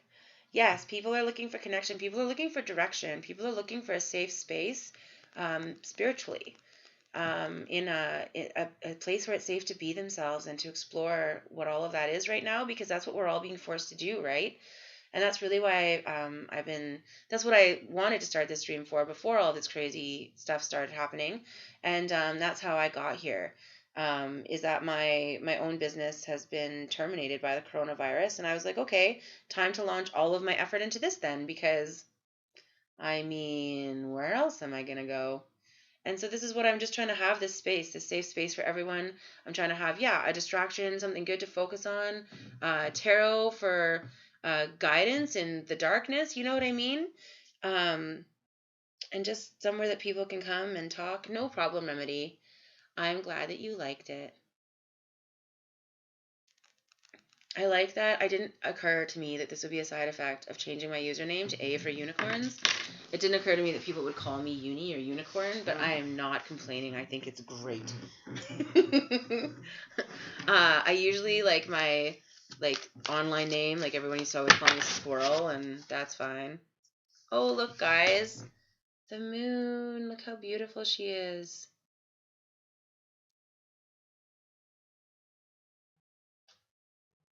It's just about, dig deep. Go deep. All of yourself. Accept all of yourself. Own all of yourself. Deal with whatever those emotions are that are preventing you from loving and owning all of yourself. Figure out where they are routed and cut them off at the root. Okay. I did say I was taking a break, didn't I? Ratatosk? Yes. The squirrel god? Yeah.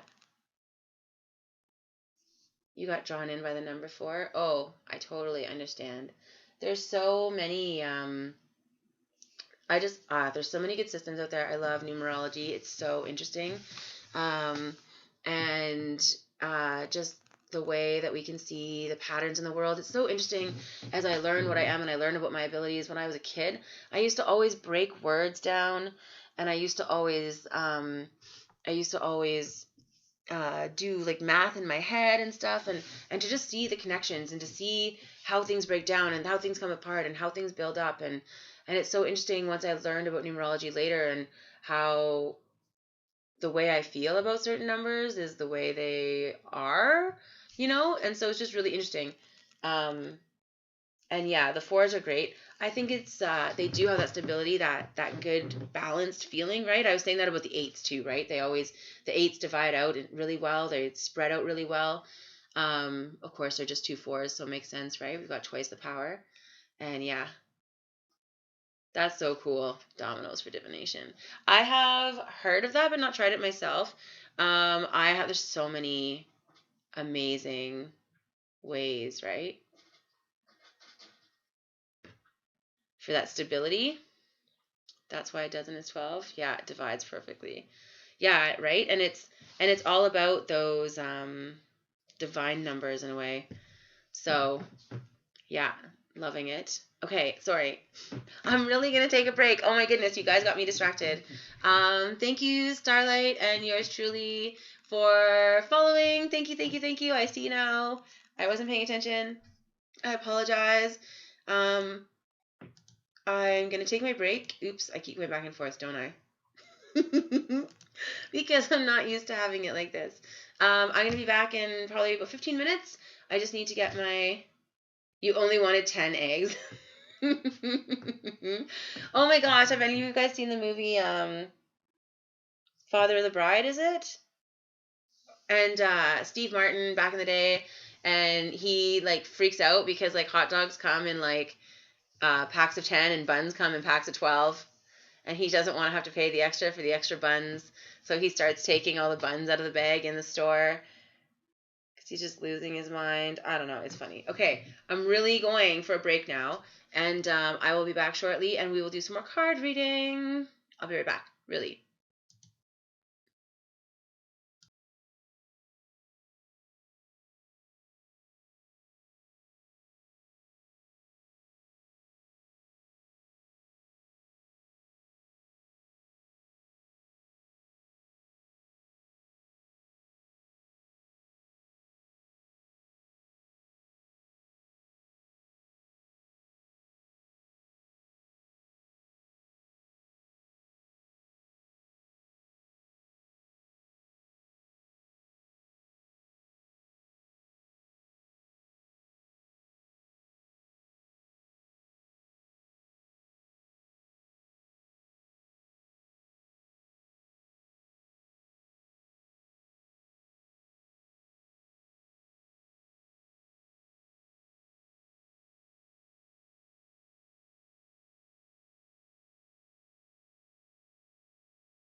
Okay, I'm back. Sorry for the long delay.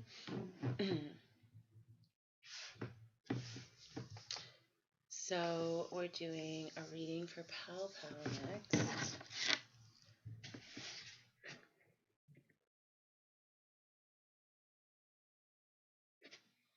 I think Steampunk Tarot.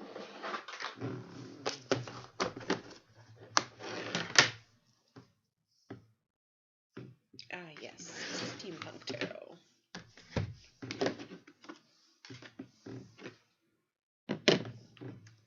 Oops. You guys, we were discussing earlier how many tarot decks I have. And I don't know if I realized how many I have. Like, didn't we say I have like 7, like right here in the room with me? And I have at least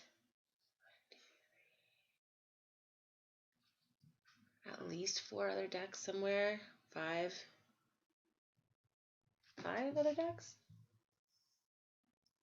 somewhere. Maybe 6. I don't know. Anyway. Okay. Yes. Sorry.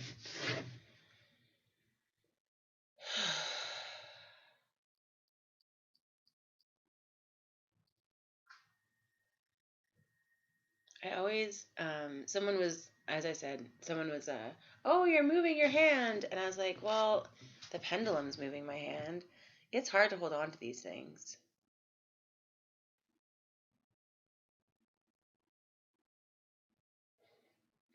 My partner just texted me and said my guitar lesson.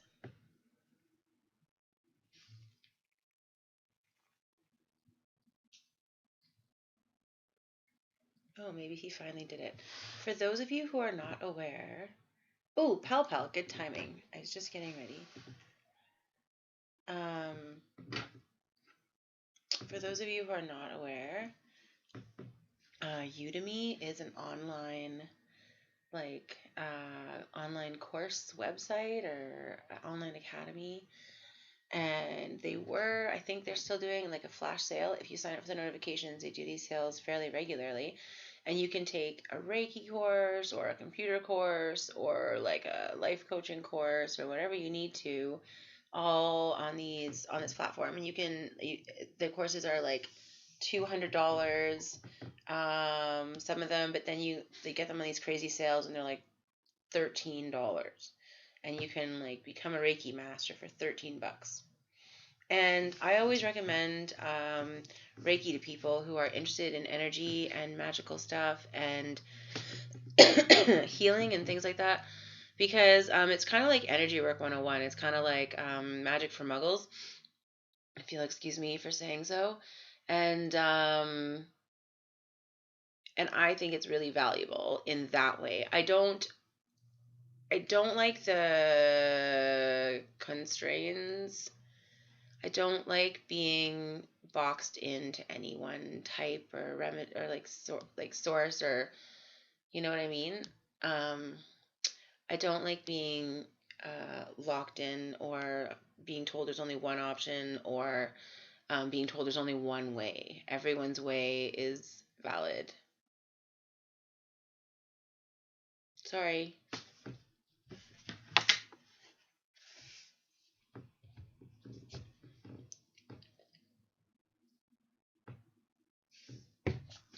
Okay, so I don't know why I need all this stuff. You can get some steamed chocolate. Look, dairy milk. It's the dark milk one. It's my favorite. Squirrel bait. Okay, so the first card that came out was the 8 of Swords. Feeling trapped?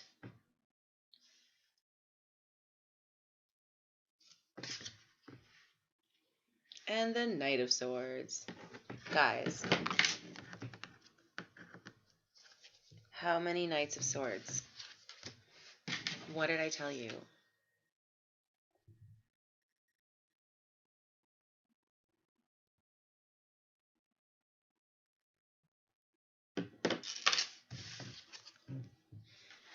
This is what I'm telling you. This is Tell me the tarot is fake. Tell me I'm just pulling random things. Go ahead.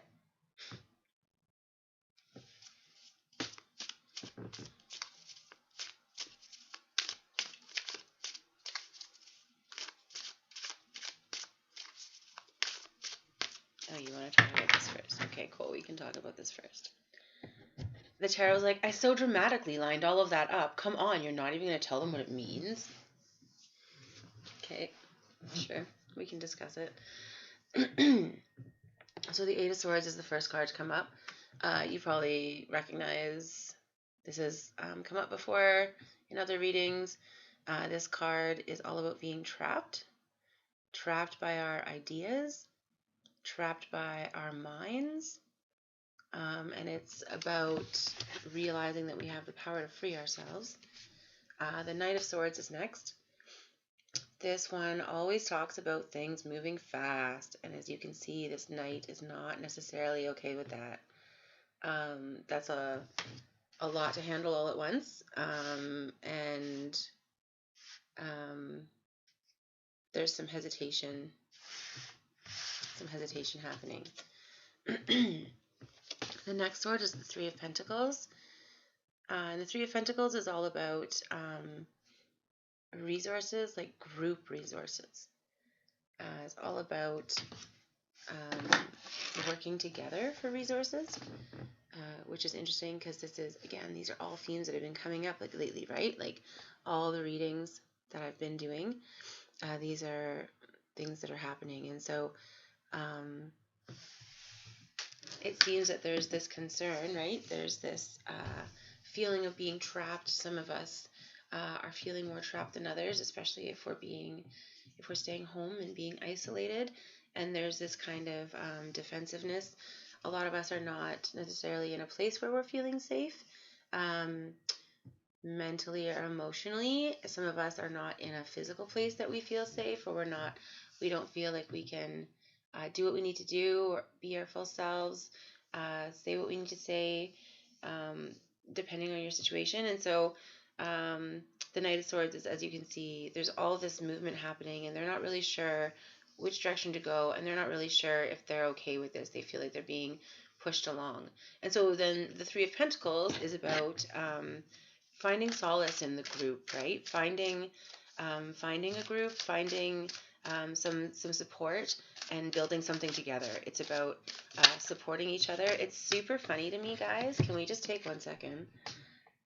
I'm telling you that you need to build a group and find support, and the woman in this with the red dress is holding cards.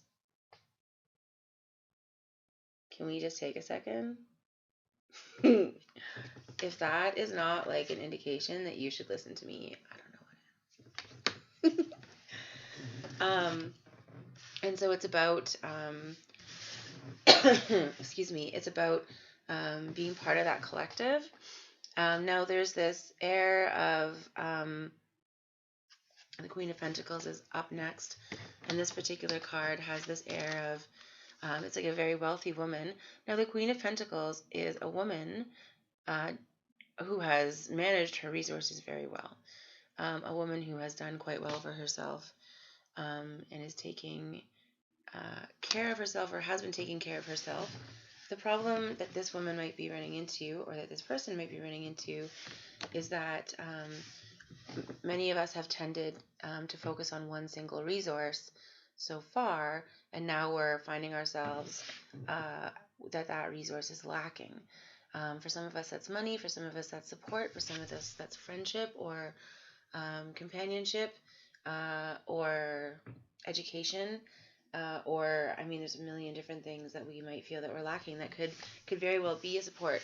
For a lot of us, that's just a resource, just being able to be visible and being able to be there and being able to be present and be where you are without judgment is a resource. People don't understand. These are all needs that we need to have met. You've heard me say this 100 times now by now on the stream, and it's only been here 4 days, that we all need to get our noses out of the air and realize that no amount of saving or hoarding of any single resource be it physical or intangible, has saved us or is going to save us in this situation. And so you need to stop turning up your nose at invitations for support. Stop turning up your nose at group projects that are not usually your thing, because you want to manage your resources your way and you want to do things your way, and start being part of that collective.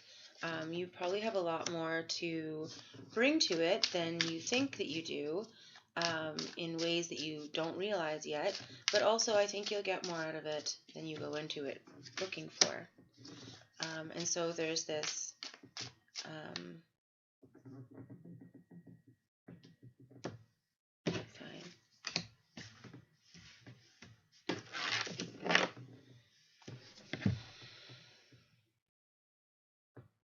So yeah, I see. There's this hesitation, right?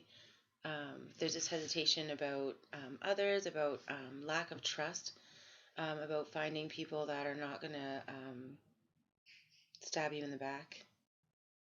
And so I understand the hesitation. I understand why you want to keep your nose in the air, but it's not going to serve you here. And so the Page of Pentacles is here.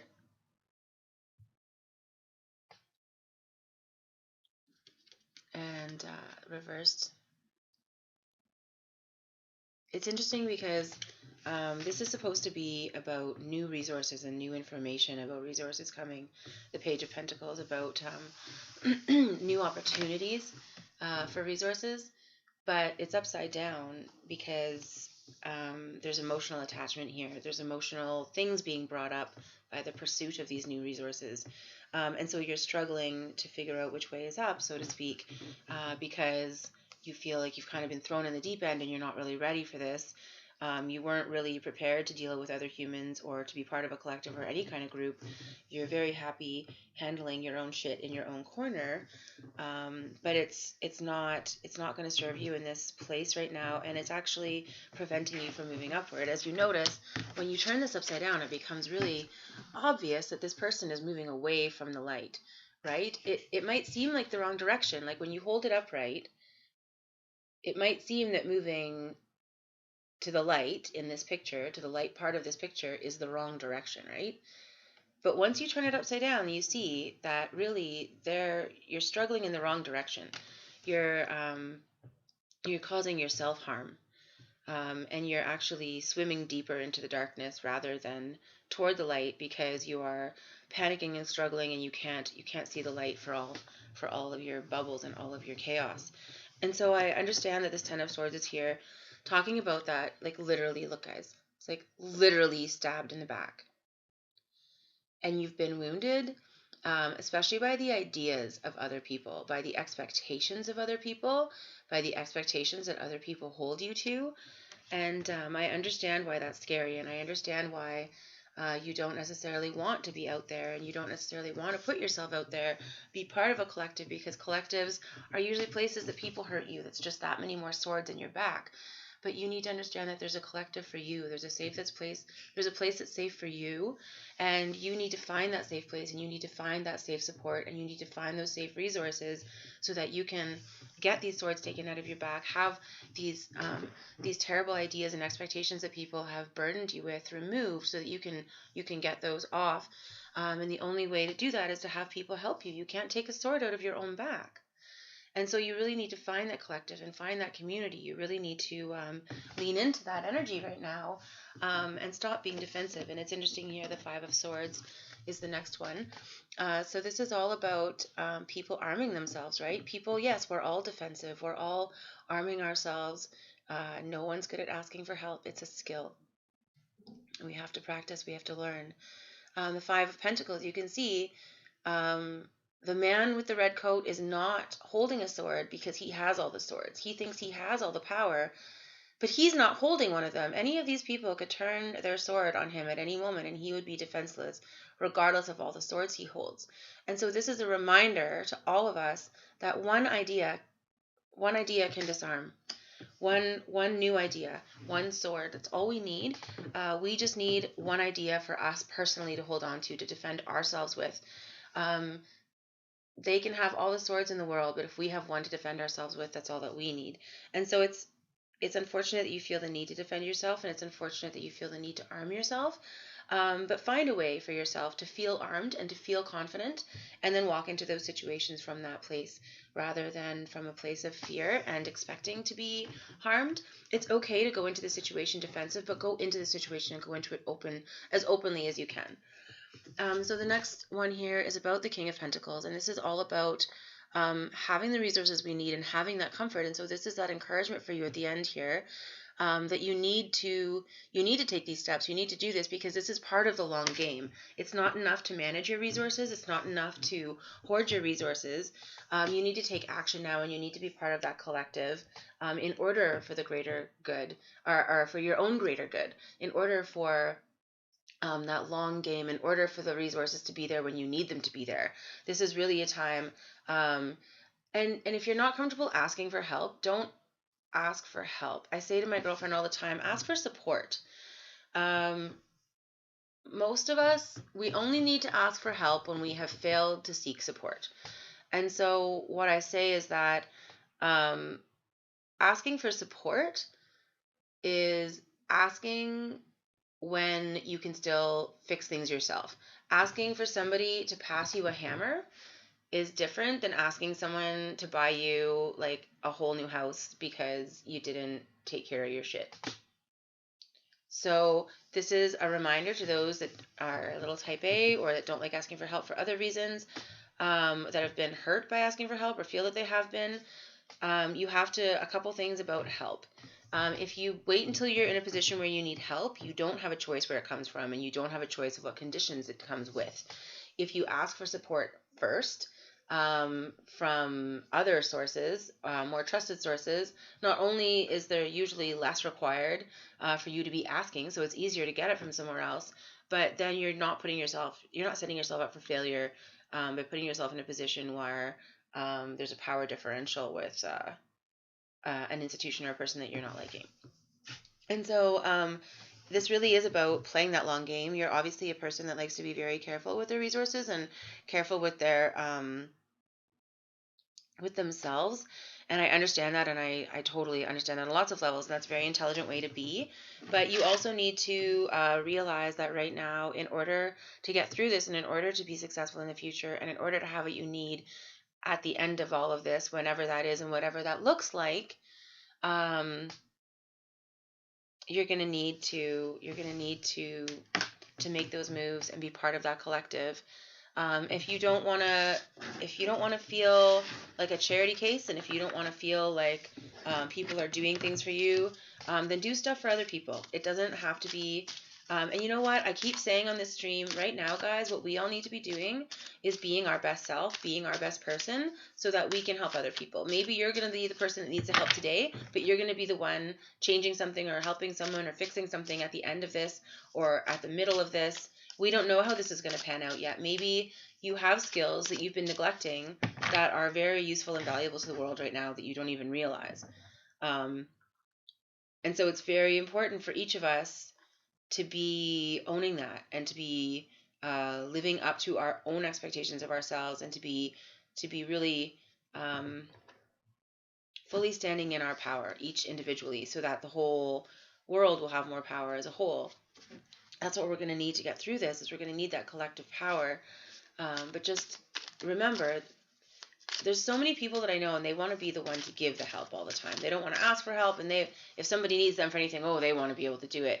And just examine where that's coming from, because, as much as it seems like a nice thing that we've all been taught to, like, stand on your own 2 feet and be charitable when you can be charitable, that's ego. That's bullshit. Giving what you can afford to give, okay, that's great. That's for your ego. Giving what you can't afford to give, putting out there what's scary to put out there, putting out there what costs you but fuels you, that's what we need to be doing right now. Yeah. And so when you find that others are not reliable in the way that you need them to be, ask yourself why those people are in your lives. Ask yourself if you're reliable in the way that others need you to be? Like, is the relationship reciprocal? Are you being reliable when they're not? And if so, then why are you allowing that basically negative exchange of energy, right? Because you're creating an energy deficit with that relationship. And so this is something I had been saying for quite a long time before all of this stuff happened, is that we really needed to be examining the people in our lives and where we're putting our energy. And I comment to myself in my own head. I'm told all the time and reminded all the time.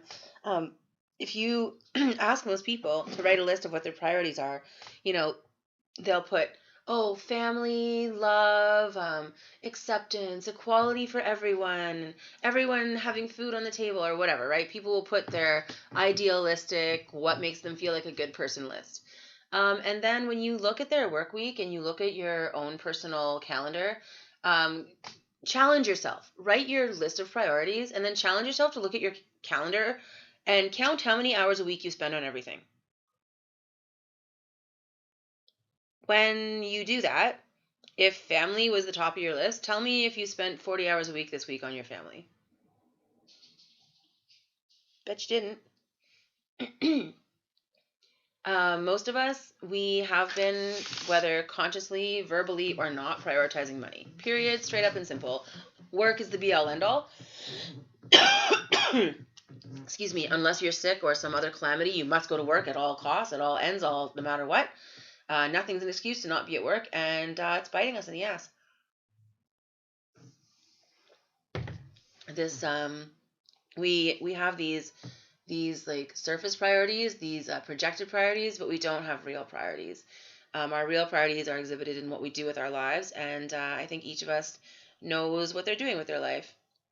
Right? Capitalism's great. And the great thing about capitalism is you can buy your way into being a good person. You can donate to charity and sit on your ass 90 hours a week and still think you're a great person. And I'm not saying that anyone's a good or bad person. I'm just saying that we can each choose where we put our energy, and we do every single day. And I personally am, every time I think about this, I'm convicted. Every time and of course, I'm not saying that we should never rest. I'm not saying that we should not hang out with friends or loved ones. We need to do the things that fuel us, but we also need to be more honest about what fuels us. Like, does sitting on the couch watching Netflix really fuel you? Like, actually, like, does that actually make you feel better? Sometimes we do need to. Sometimes we do need to sit on the couch and just process and just watch something, or watch something that makes us happy, or watch something that makes us sad, watch something that just gives us a break. That's totally acceptable. But 10 hours a day, people binge watch stuff. Like, I have people are talking about on the internet, people that are able to do so are binge watching TV shows. What are you binge watching during the pandemic? Okay, that's fine. It's good to take a few minutes. It's good to take a couple hours. But I mean, is Netflix the biggest priority in your life? I don't have no idea what Tiger King is. You guys will learn about me. I don't read the news if I can help it. I get it through my partner and through my friends. I get the vibe of the universe through the cards. I don't watch TV. I'm not up on the new series. I haven't seen commercials. I don't watch YouTube. I listen to music, my own music. I occasionally veer away from that. I watch the same old movies over and over, mostly children's movies. It's very, very, very difficult for me to engage that way. I'm sorry, I don't know if you want this on the just chat, like on the like this. Hi. But then I'm the only person in my vision, so I'm always staring at myself, and so I feel like it's weird.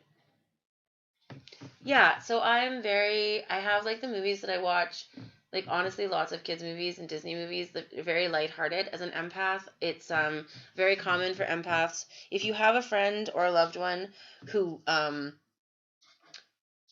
watches movies that make them feel a certain way, like excessively, like an adult that watches kid movies, for example, like me, like I'm just seeking that purity. I'm seeking that like pure, no complications, happy, sad, he's mean, he's good, done. It's just very pure, as opposed to the energy that I'm picking up all the time, which feels very convoluted and difficult for me. And so it's kind of like a palate cleanser. It's kind of like a reset. I will often stop what I'm doing with my work at certain parts of movies and like sit and just like let them set me off and just bawl my fucking eyes out. Because we need to do that as empaths. We need to do that as humans. We need to allow that release.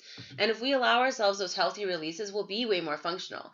Because all that we're doing with all of this other stuff is ruining ourselves. You know, there's a million ways to know if you're an empath. Empaths are people that feel other people's emotions as their own, as their own emotions in various ways. And so, oh no, I don't know what I pushed, but it was the wrong thing, guys. Oh my goodness. What does this button do? Okay, I somehow started Steam something. Okay, whoa, hi. There's lots of ways to know if you're an empath. There's lots of ways, sorry, to go back to that. So now empath has become a very broad term. So there's actually different types. Oh, yes. Yes. Prone to codependency is often a huge sign because they feel other people's emotions, right? And so they're always trying to make someone else happy because then they're feeling that happiness for themselves rather than making themselves happy. It's actually a very complicated being an empath, and it's also become, as I said, like a very blanket term. And so people are using it now to mean somebody sensitive or somebody who is emotionally intuitive, where truly being empathic means that you are actually feeling other people's feelings through their energy. So there's all different types and kinds of empaths, so to speak, under that umbrella term. Yeah, exactly. So the real full meaning is that empaths are basically like emotional energy readers. If empaths don't know that they're empaths, they can't necessarily divide themselves from the feelings of others. And so empathic children often become extremely codependent and often become very clingy and stuff because and people pleasers, because they're constantly trying to feed their parents because they're not making themselves happy. They're getting their happiness energy from their parents. They're feeling their parents' happiness, right? And so, yes. Hi, nice to see you. Certain astrological placements, totally, 100%, totally, a million percent will affect things. I encourage everybody to pull their own chart, their own astrological chart off AstroSeek is the best one that I've found. They do like a full read up of every single placement and every single sign, and it'll really tell you about like where you're gonna have areas in your life where you are dragging your feet, or places like if you have a Cancer stellium. I don't know that one.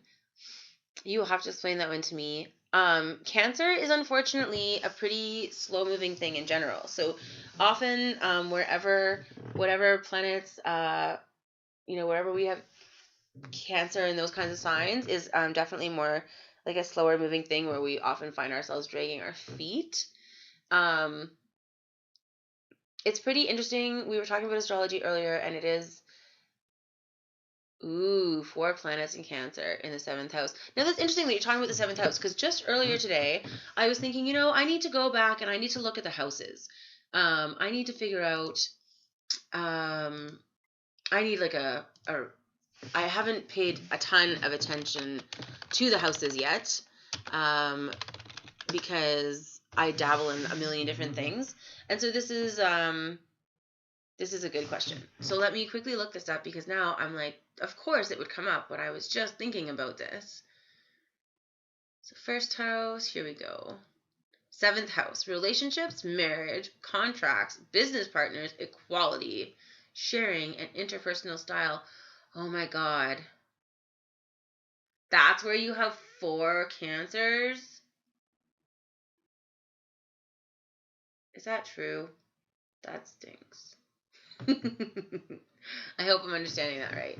That's definitely a lot for like anyone, especially in one place in your life. Like that's a lot.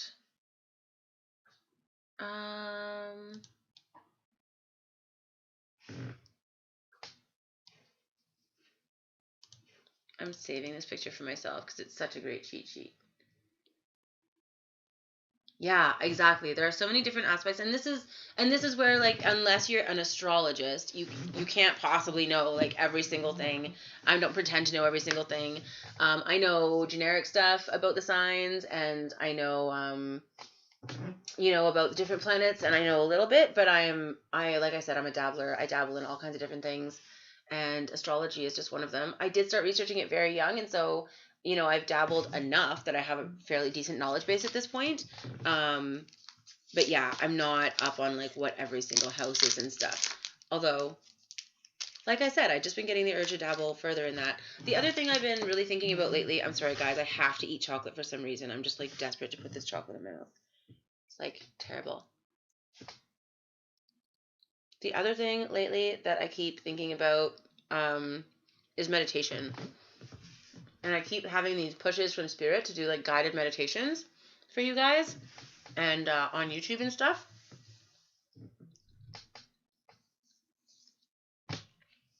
And I don't know if anyone would be interested in that, but I'm not talking about meditation like sit and clear your mind. I'm talking more about like getting information about our inner selves, right? Has anyone ever done like past life regression meditations or anything like that? Like where they guide you, like it's like a visual, and they give you these visuals and they say like you're walking down this path and you go this way and you see this, and like what you see is the meaning of something or the way you need to think of something. Do you know what I mean? Or like will guide you to visions of your past life, like shows you where to connect to those things basically through visualization. Anybody? No? Just me? Anyway, I thought that kind of stuff would be interesting. You don't see pictures in your head. So you've done those kinds of meditations. Did you get noises or a feeling, or like what happened instead? Or did you just not get deep enough to access that stuff? And were you doing it for past life or for something else?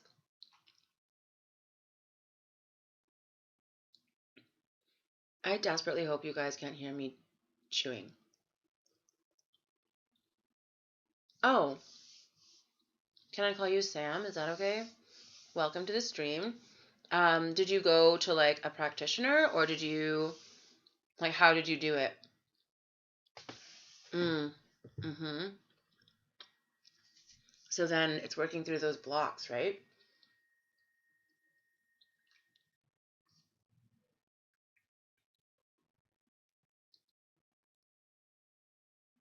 You did it with a shaman. That's cool. I would like to. So I've been kind of thinking it would be fun to do kind of some guided meditation, and to just let, like, I obviously don't know very much about it as far as like I haven't done courses and stuff, but I keep being pushed in that direction, and so usually that means I just need to shut up and do it.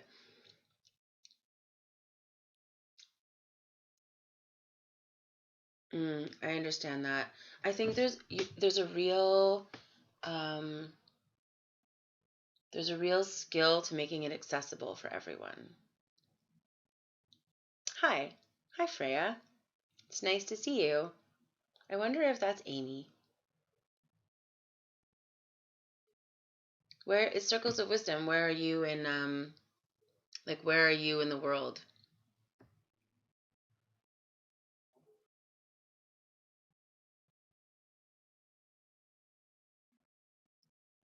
I have personal, I don't like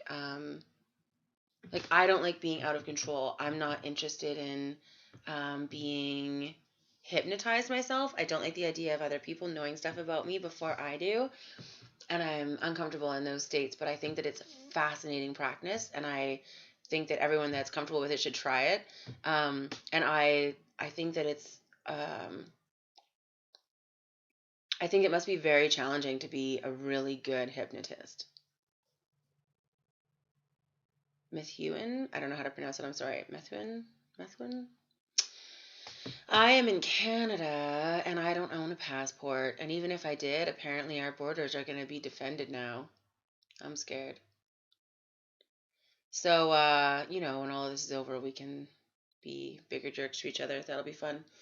So yeah, I don't, sorry.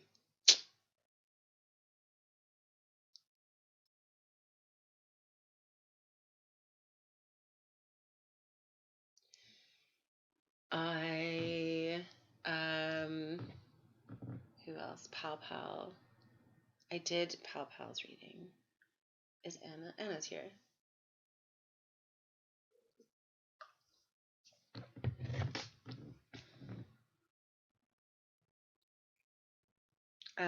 Yes, I have been doing free readings. You just have to be on the list. Right now, I have 3 people on the list, and yes, it's okay if you ask a specific question. Somebody yesterday came and asked if they would have a child, asked if she would ever be a mother. That was a very interesting reading. That was a good one. It was so beautiful at the end because the last card was the death card. Yeah. Ooh, you want a love reading. Daring girl. That's really cool, Sam. And I think it's amazing. And there's so many great healing options out there. And like I said, I have dabbled in so many different things, and that's something that I have interest in, but I'm not ready for. I'm not. Guys, I've been dragging my feet. I don't want to know all the things. Knowing all the things is hard work. All the stuff that's been revealed to me already and all the past lives I've seen already are hard and they hurt, and you have to process them and heal them and grieve them and like bleh. You're completely fine with a positive or negative result. Just for the record, I don't care what your opinion is. Like, I'm going to tell you what the cards are going to say, and I don't give a fuck if you want to be with the guy or not. Like, just so you know. Just, I'm not biased. I'm going to tell you what it says. But also, yes, I see what you mean. And it's good. It's good that you don't have attachment. It's super important. I know this sounds weird, but it's important in relationships to not have attachment, and to not have attachment to an outcome or a future with only that person, because it forces us to put all this negative pressure on our relationship and on that person, and really doesn't allow them the space to be their best self, or us to be our best self, because we're trying to force ourselves into this model that we have pre-decided upon, right? And so it's not really healthy to have attachment in that way. I'm like you, that I'm just like, I just want to know. I just like, let me know if I'm wasting my time here, because if I am, that's cool. What are you doing now? Oh, my pendulum's giving me shit. One sec.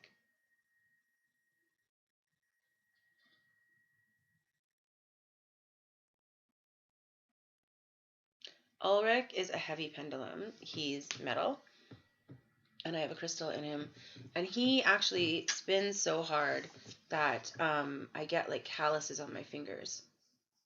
Like I have, like you can see on my thumb, like my thumb and my finger here is where he spins, and I actually have calluses from using my pendulum. That's how hard it spins. That's how much it's pulling when I'm holding it.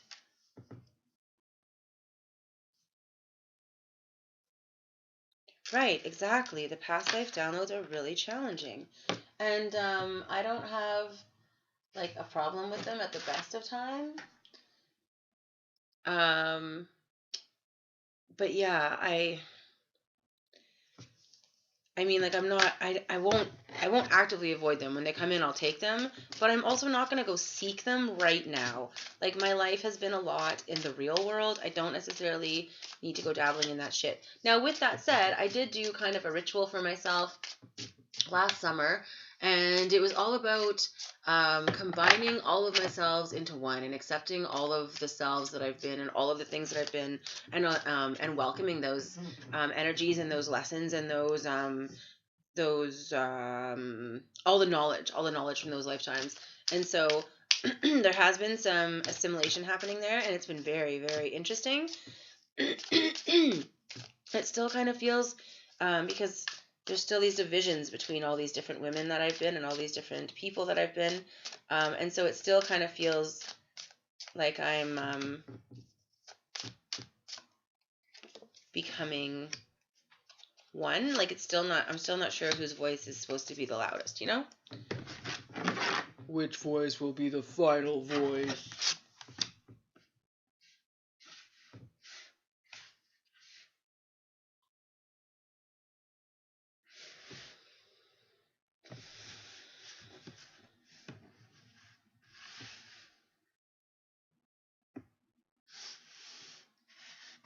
Oof.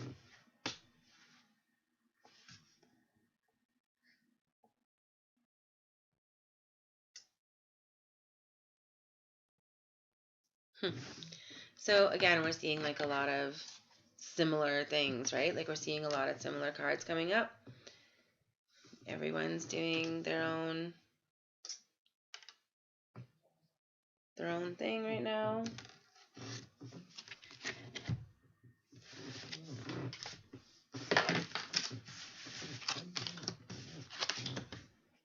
Wow.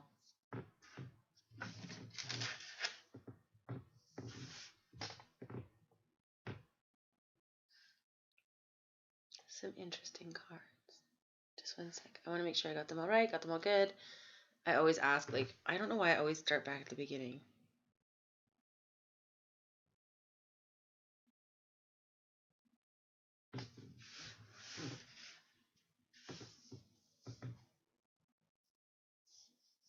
Okay, apparently I'm not supposed to flip that card yet.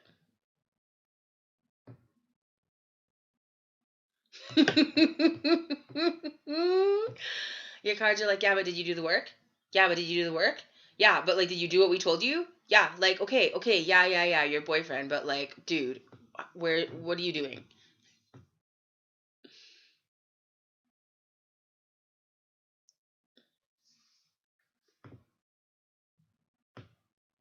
I think you're gonna be annoyed / frustrated with this reading. And this is not me, just for the record here, I'll put this so you can see what's happening. This is not me. I've been told not to flip this yet. I don't know what that means. But I've been told not to. Which is interesting because I'm not usually like that. Like I'm not usually that like fortune teller vibe, you know what I mean? But here is you knew it. You knew what. I didn't say that you were not going to like it for that. I was going to say you might not like it because it's just going to say the same thing all over again. Okay. Tarot's going to tell you what the tarot wants to tell you, no matter who pulls your cards. Okay. Strength is the first card in your reading. Heavy hitter right off the start.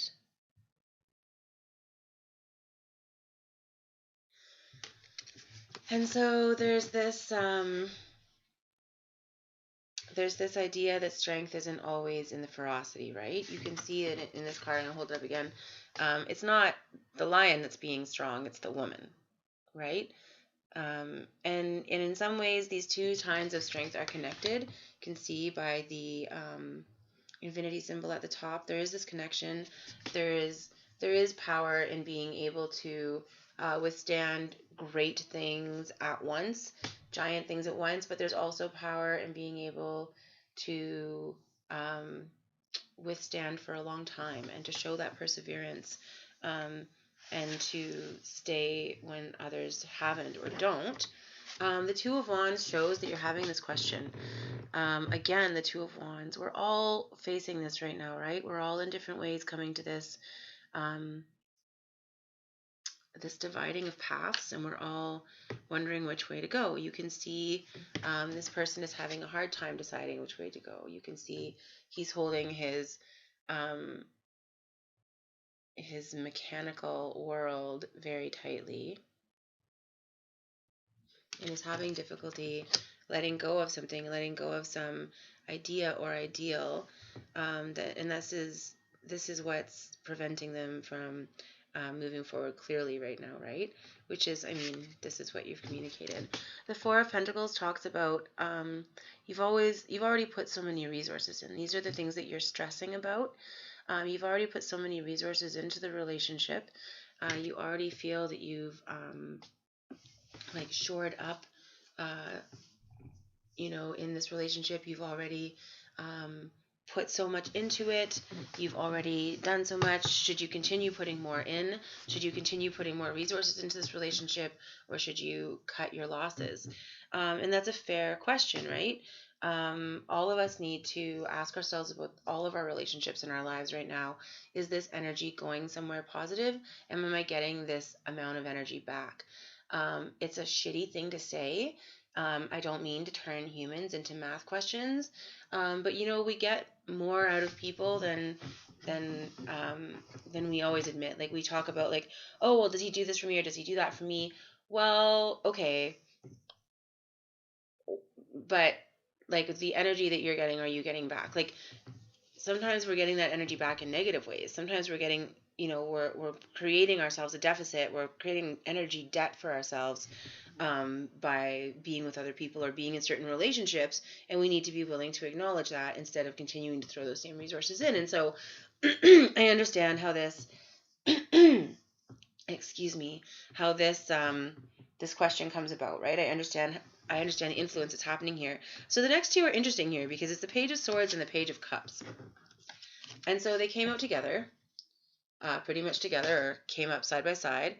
And you can see there's this kind of different vibe here. So this Page of Swords is like ready for anything, literally superhero for herself, and ready to go. And there's a Page of Cups here, kind of like, you can see everything's happening in the background, but the Page of Cups is trying to kind of stay out of it.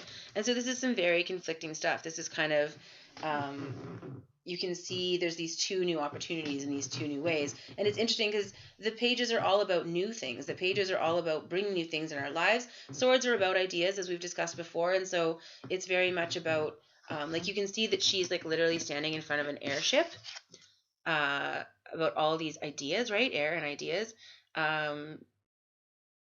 There's this opportunity to go somewhere completely new.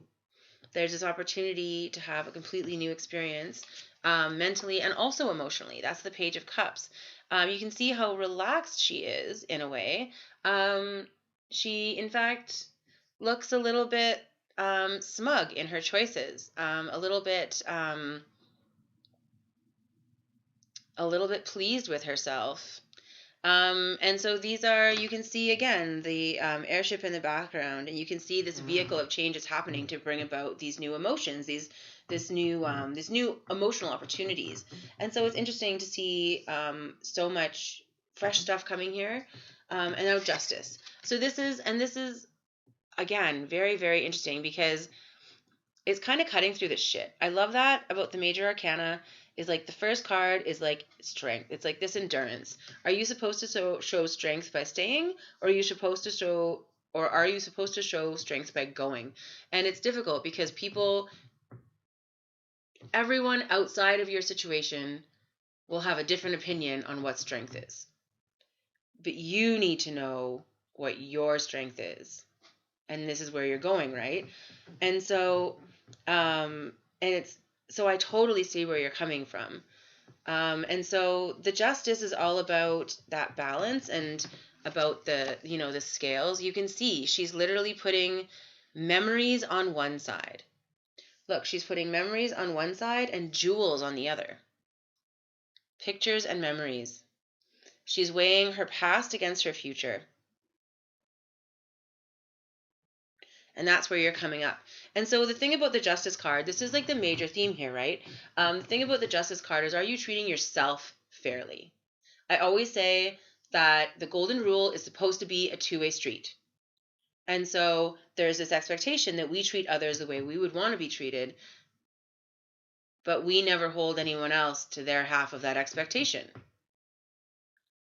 Because we're treating people the way that we would want them to treat us, but we're not making them treat us the way we would want them to treat us. We're not holding up those expectations. We're not holding up those boundaries for ourselves.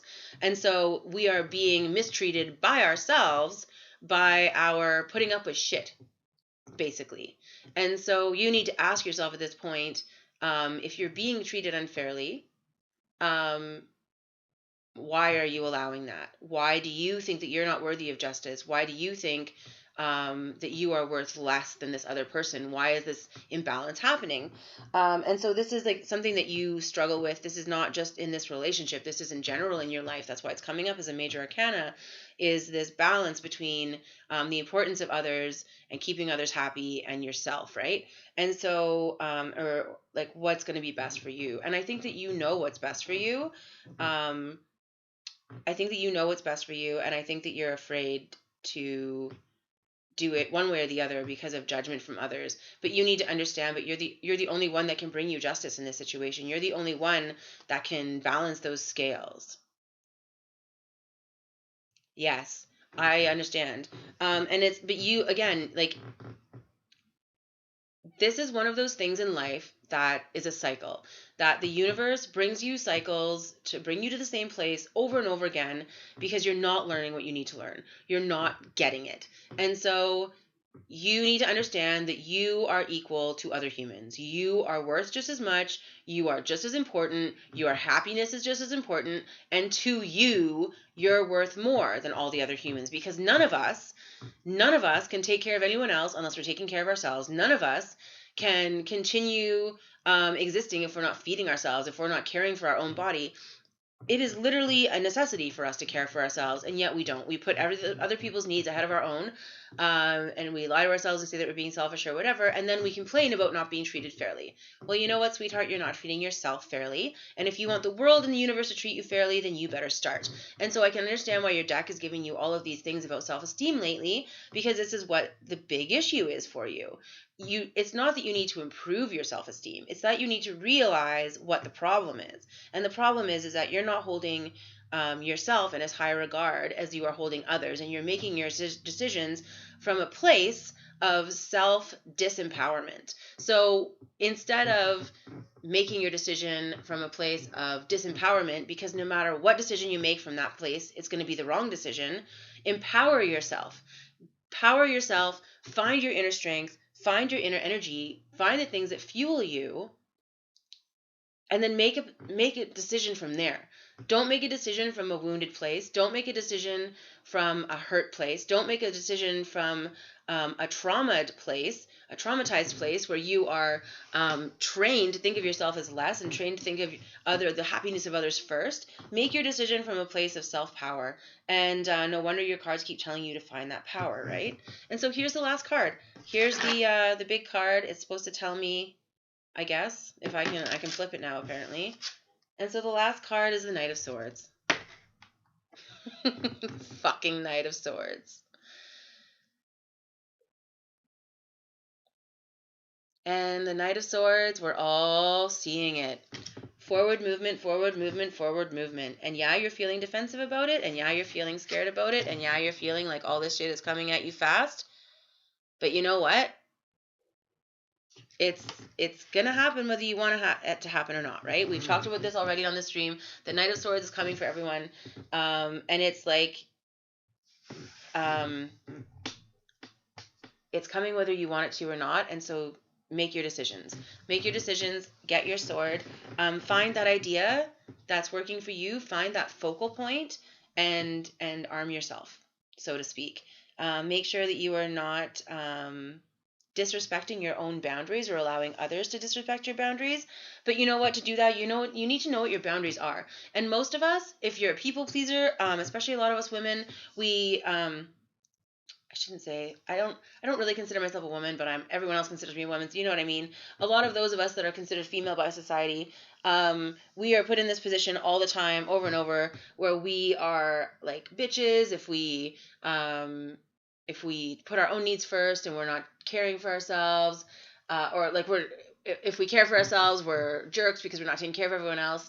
And so it's really difficult when we've allowed everyone to push our boundaries and step on our boundaries and trash our boundaries for so long. It's difficult to stand up and keep them now, and to wield that sword, and to draw those lines for yourself, and make those clear cuts. But that's what you need to do in this situation. And I think, honestly, you already know what's going to happen. You already know what you want to happen.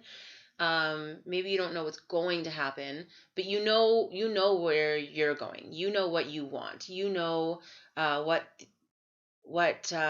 is best for you. And I think the reason that you're struggling is because what is best for you is not in alignment with these artificial attachments that you've created, and you're struggling basically with your training and your ego and all of this put other people first stuff versus like your inner self and your soul. And a lot of us are having that issue right now because there is this huge awakening happening. There's this huge spiritual awakening happening, and so many of us are becoming more and more aware of what our purpose is and what our path is.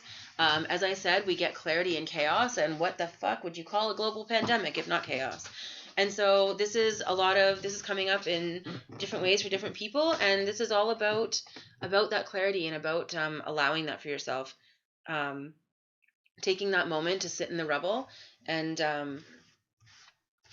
really, really decide as the dusk settles, where are you going from here, right? So what I'm going to tell you about things that feel impossible and blocked from a logistics standpoint is that that's usually an ego thing too. And it's usually about not wanting to ask for help or not wanting to burden others. But if you really want something, like it's an excuse. If it's a logistics thing, it's an excuse. Because any of your friends can offer you a million different ways that it could work, and you're saying it's not going to work for a reason.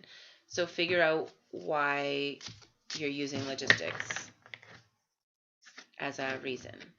And I understand that there are challenging logistics. I do understand that. I left my husband under great difficulty.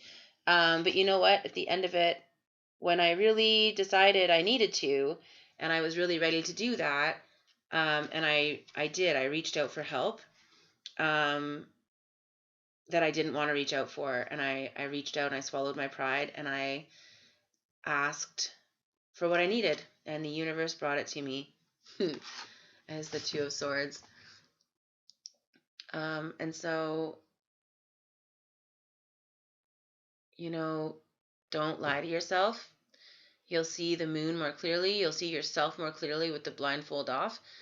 There are two ideas here, two sides of the issue, and yes, someone's probably going to get cut, but if you take that blindfold off, you can make sure it's not you. And that's the final word on that, or is it? Look at this. 9 of Cups. Oh, yay! But this is interesting because the 9 of Cups is like abundance and beauty and wonderful, and like if you good things are promised if you can take off that blindfold and walk the right path for yourself. Follow that moon. But really for you, this isn't about great wealth or resources or happiness in the ways that like people think of it in that way. This is about freedom, about being able to be yourself, and about following that soul path. Yep. That's pretty much it. And the Four of Wands is here to say, don't be too hard on yourself. There's lots to celebrate for where you have come from and where you are going. Take a moment and give yourself some fucking credit. Celebrate that shit up and get ready to build these foundations. 4 is a foundational number, as we discussed, and the 3s are all about the endings and the 4s are about beginnings. So let's celebrate the beginnings, celebrate the new foundations, celebrate the new balance that you're seeking in your life. But for you, this is really about that justice card. This is really about seeing yourself as deserving and equal, and realizing that and getting that justice for yourself, getting that or that judgment rather, getting that getting justice by not allowing yourself to be imbalanced by others' judgments, right? That's what I'm saying. Okay, are we done now? Yes, we're done now. Okay. I'm like, I put it away, so I assume we're done. You gonna clear me? Yeah, you want to? Okay. Like talking to my pendulum.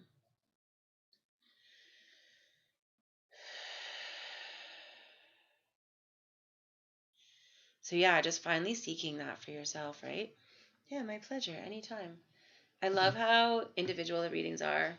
I love everyone has their own concern. And I also am super pleased at how much accuracy I'm getting. I don't know you guys very well. I've known you for like, what, 3 days I've been here? And yeah, it's very exciting for me to see that this is working out for you guys and being useful for you. Also, by the way, I can see, I'm sorry, Sam and Freya have followed me, and thank you very much for the follows. I super appreciate it. I don't have the notification sound turned on because it throws off my channel. So I'm sorry, my thanks are not always timely. Super appreciate it.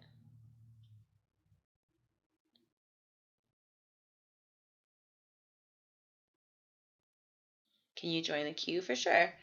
Let me see. I gotta update my sticky note.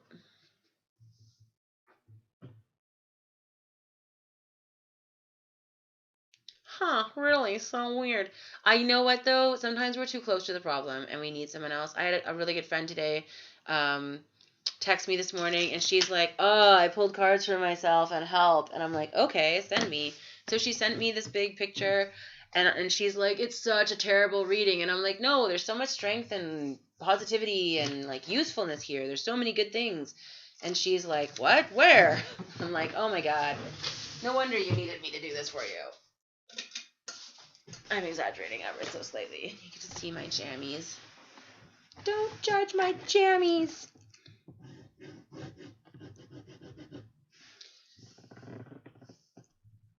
I might get some of you guys, if you don't mind, to leave me reviews on somewhere. And you can say how wonderful I am so that people will come and get readings with me so I can, buy my groceries and stuff. I don't want to like charge for readings on stream, but I do have like my separate like private bookings and stuff. And so if I could have reviews from some of you for that would be super amazing. I would appreciate it. So Freya, I've added you to my list. Is Tatiana here? I don't think so, hey. I haven't seen them today.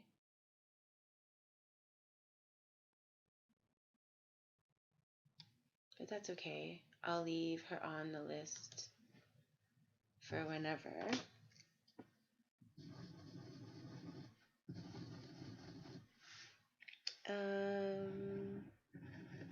I should keep like a tally of like how many readings I do, because I think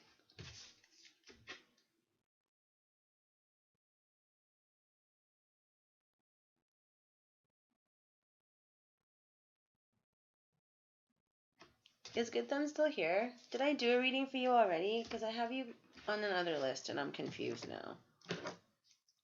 Or did you have to go? I don't know what I did. Oh no. If Tatiana's not here, Good Thumbs is next if Good Thumbs is around. And that's the next one I have on my list. I don't know. I can click on the chat thing and see, but I don't see. I don't know if it's updated. I don't see Good Thumbs. Good Thumbs on my list.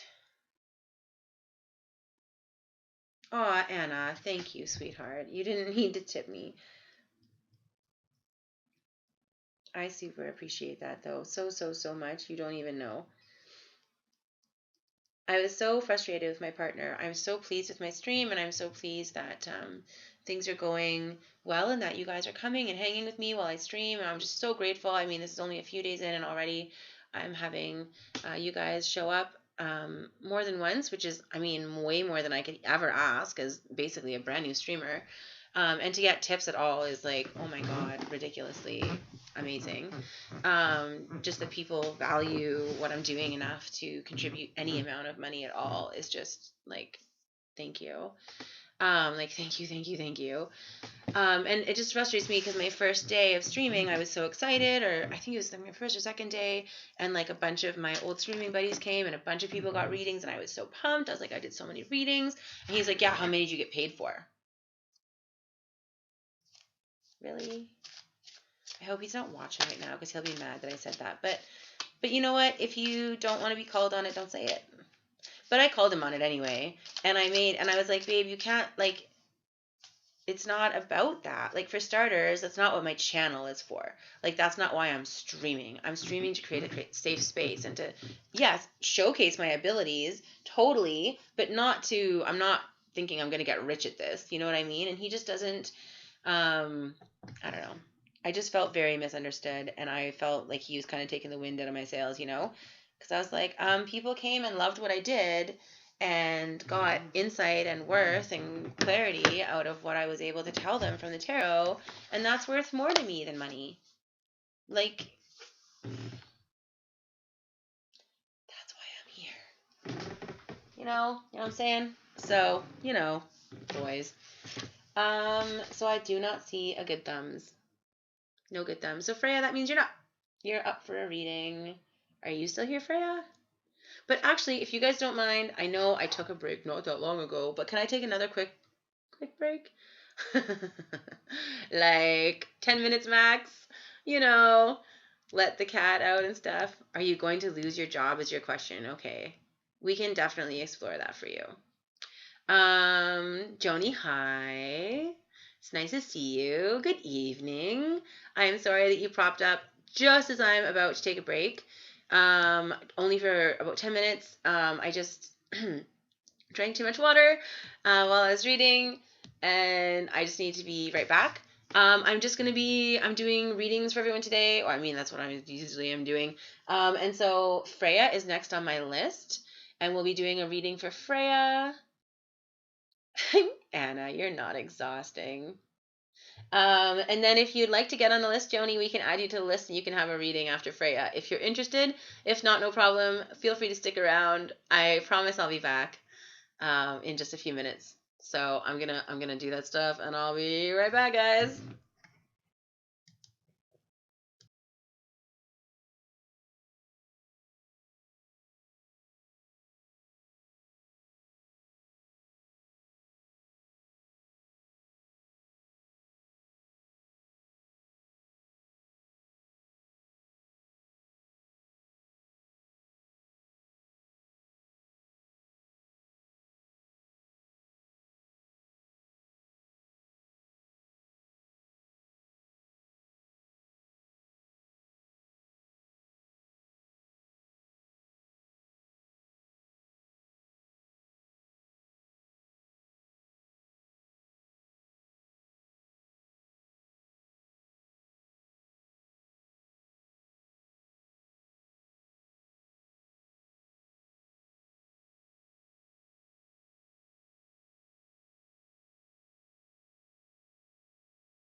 Okay, clearly I'm back.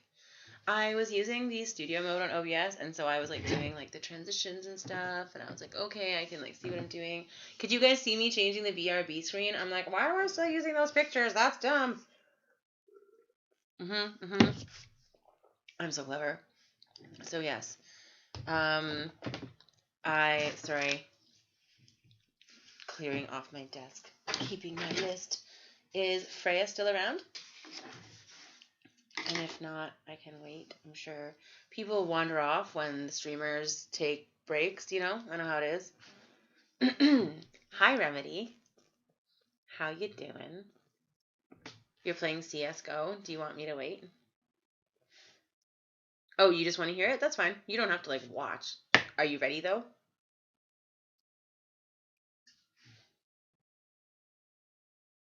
Okay, cool. I am going to clear myself again because, you know, you can't wash your hands too much. You can't clear yourself too much. It's not a thing. This is like Ulrich's dream come true. He's like, oh my god, he's always trying to clear me. Ulrich's my pendulum. This is Ulrich.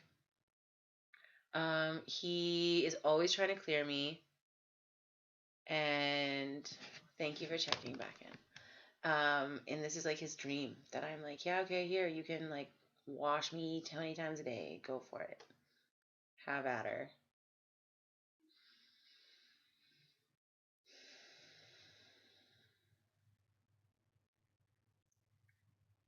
Waiting. Oh, right, sorry. He doesn't like if I'm touching things. Which is valid, I guess. I mean, it changes the whole connection, but also, picky bitch. Okay, I keep wanting to use the other Quintero, and they're like, no, stop with the other Quintero. Manga tarot? No. Tattoo tarot?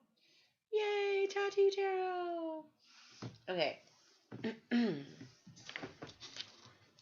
I don't know if you guys can see on stream when I do that, because it probably just looks like I'm moving my hands. Excuse me, darn cold thing gonna take forever. And I'll do this, I'm gonna do a pendulum like teaching stream.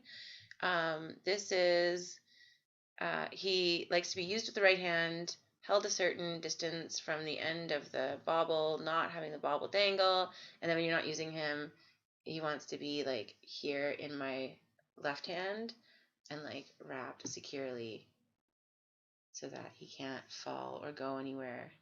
It's very particular and specific and bossy AF.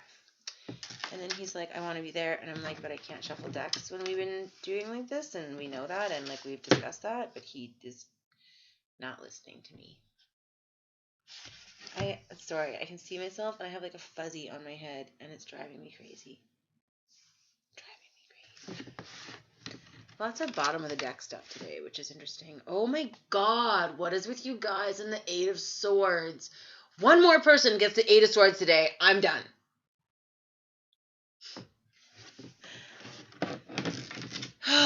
People are having problems. Mindizzle! Hello, darling. It is because of Corona.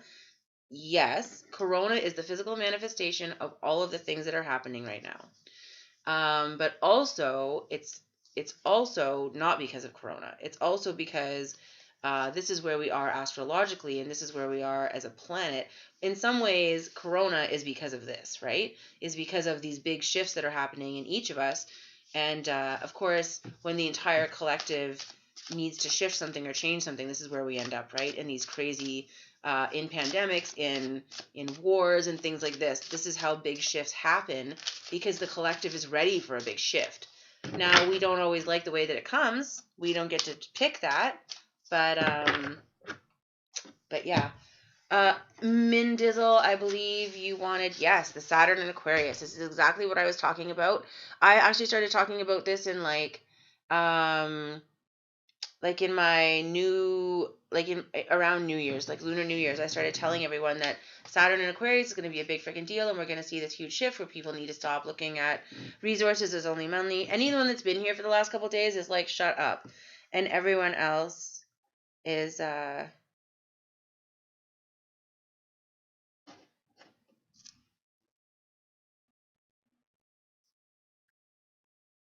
I'm so confused. Did I read for good thumbs?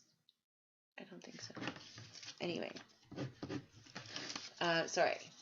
I was saying this before, that we all needed to be ready for this shift, and we all needed to be ready for this shift to dealing with the collective, like to being a collective, to realizing that we're a part of a collective, like one part of a collective instead of a bigger thing, and that we need to start spreading out our, not only our view, but our understanding of resources. We need to start realizing that money and finances are not the only and most important thing, and that there's a lot of ways to live life that don't involve money as a complete and utter focal point if we all live the same way. But we can't have 1% of the population hoarding 900% of the money, because then there isn't and money being the most current, the current biggest resource, I guess, hoarding all the resources, which is what money is right now.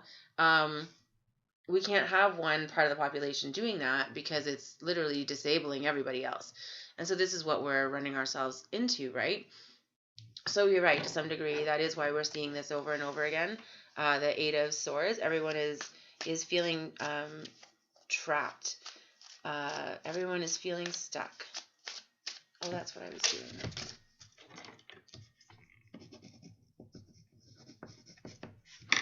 I believe Mindazel wants a reading after Freya. Oh, you're just all about that bottom of the deck pull today, aren't you? Just showing off. Here, I'm going to switch the camera for you guys. This was the deck that I wanted to use, was the Tattoo Tarot. It has a big mouth, fair warning.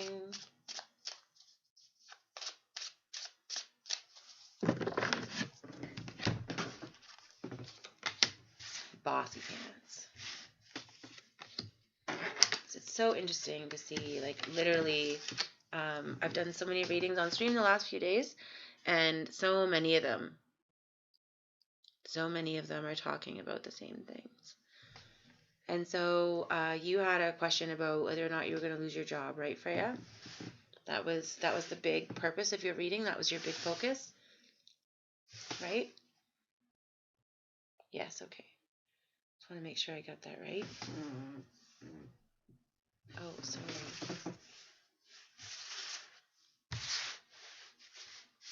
I'm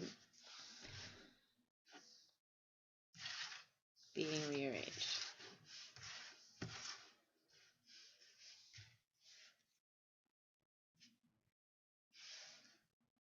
Some connections are pickier than others. Okay.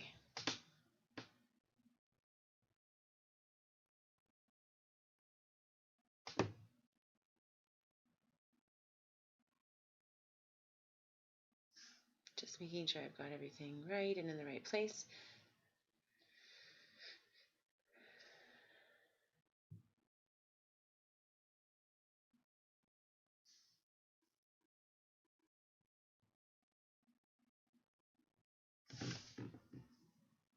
Okay.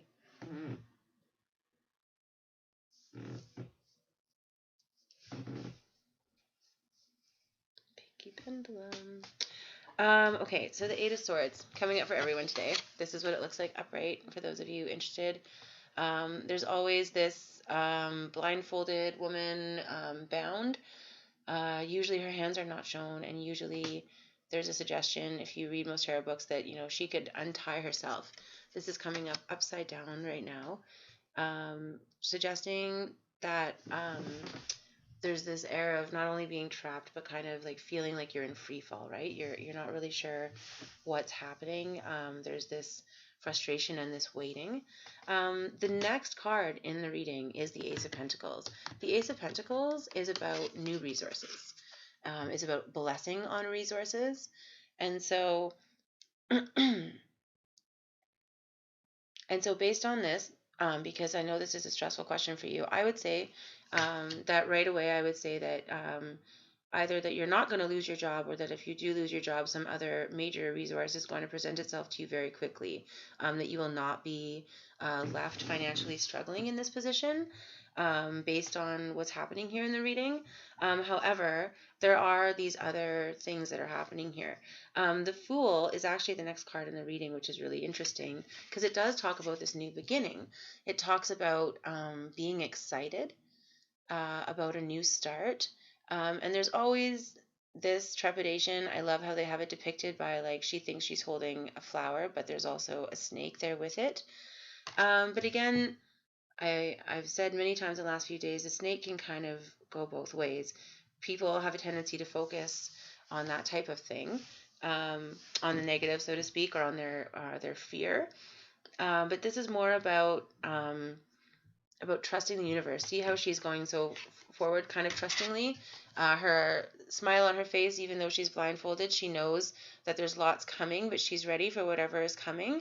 And she's facing the sun. She's facing good omens, and she is moving forward in the right direction. And so there's always that trepidation, but there's also, we need to realize that there's no such thing really as good and bad.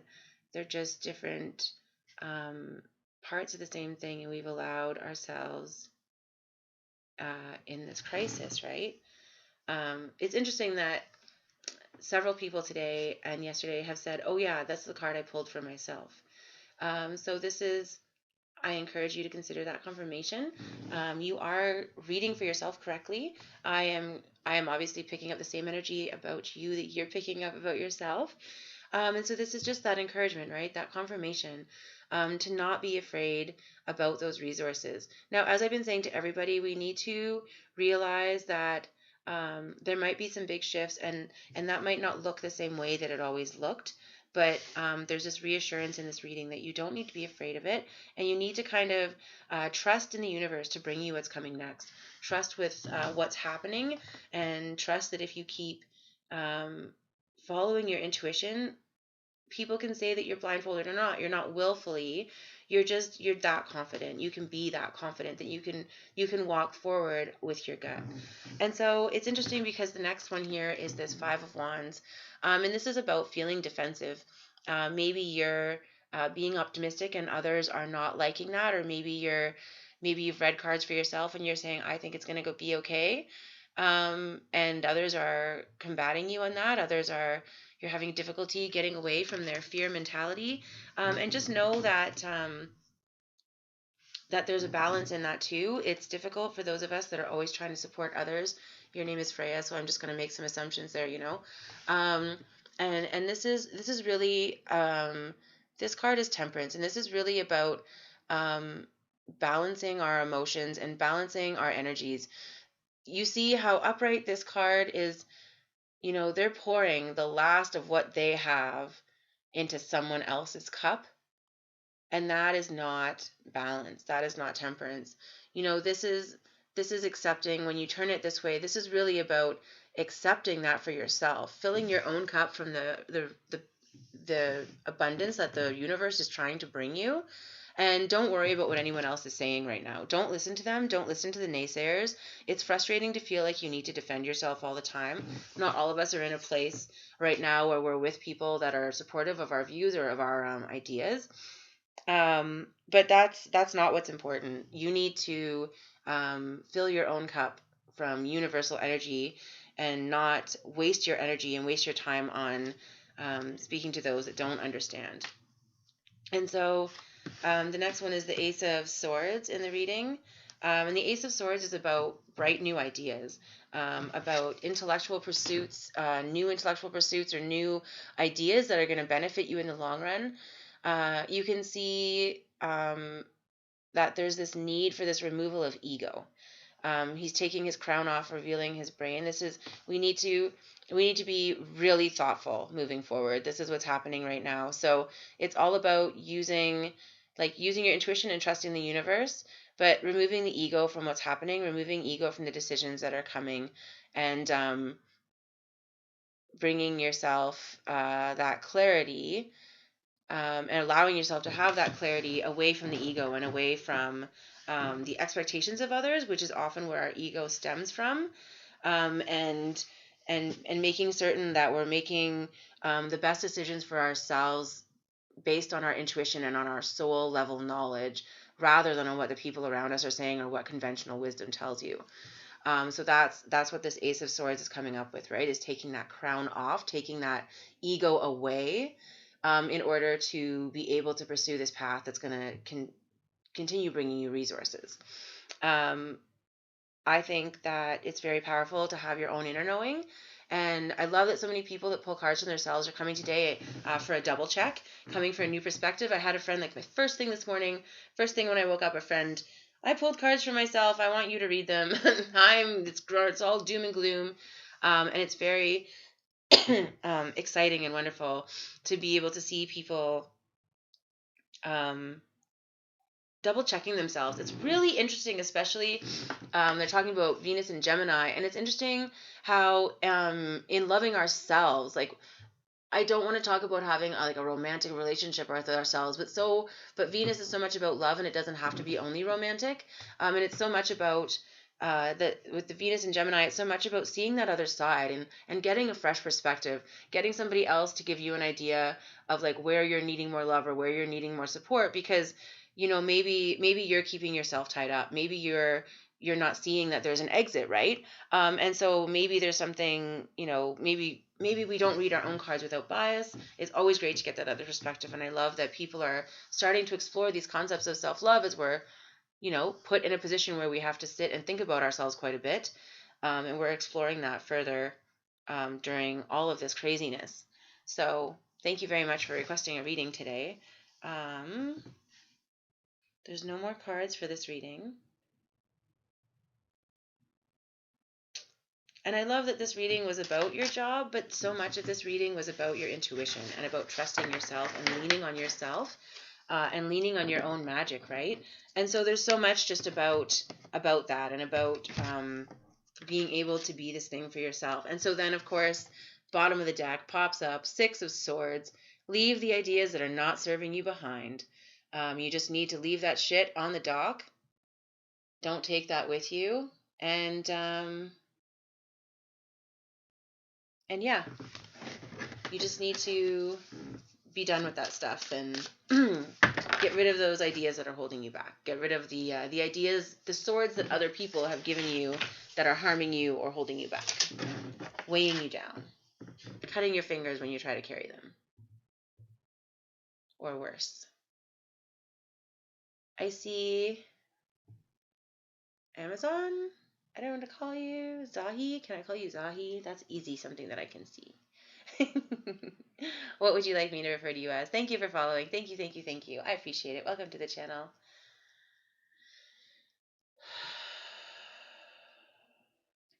You have very strong energy, Freya. I mean, I'm certain that you know that. But just as a confirmation, you have great, deep strength inside yourself.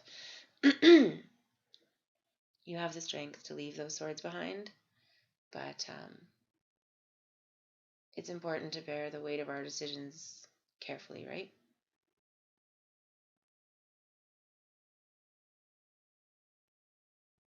That whole with great power comes great responsibility thing. Spider-Man. Hey man, just because it comes from comics doesn't mean it's not true. See me do that little head shake? That's the energy. That's like, wow. That tingle. Okay, Mindy's next. Now can I use the Otherkin Tarot? Finally! Yay! Somebody that resonates with Otherkin about Dan Cannon. I've been waiting all day. I knew I was going to use this deck today. Yeah, bitch!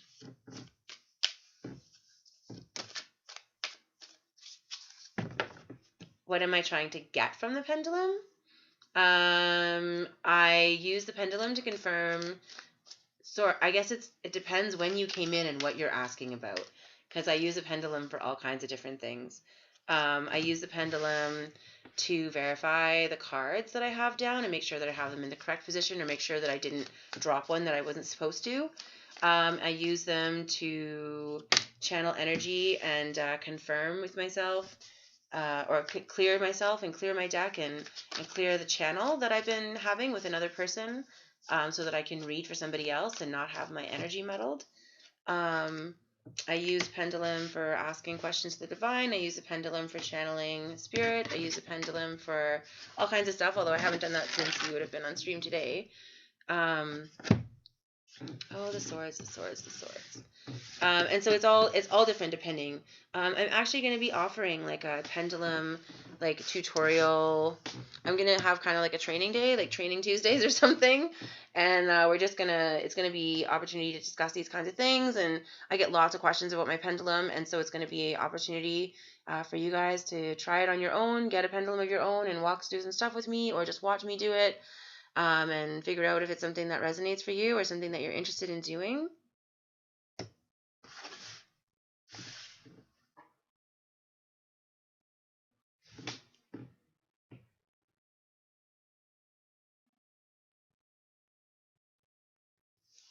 And then so anyway, also I'm clairaudient, and so channeling, I usually can hear.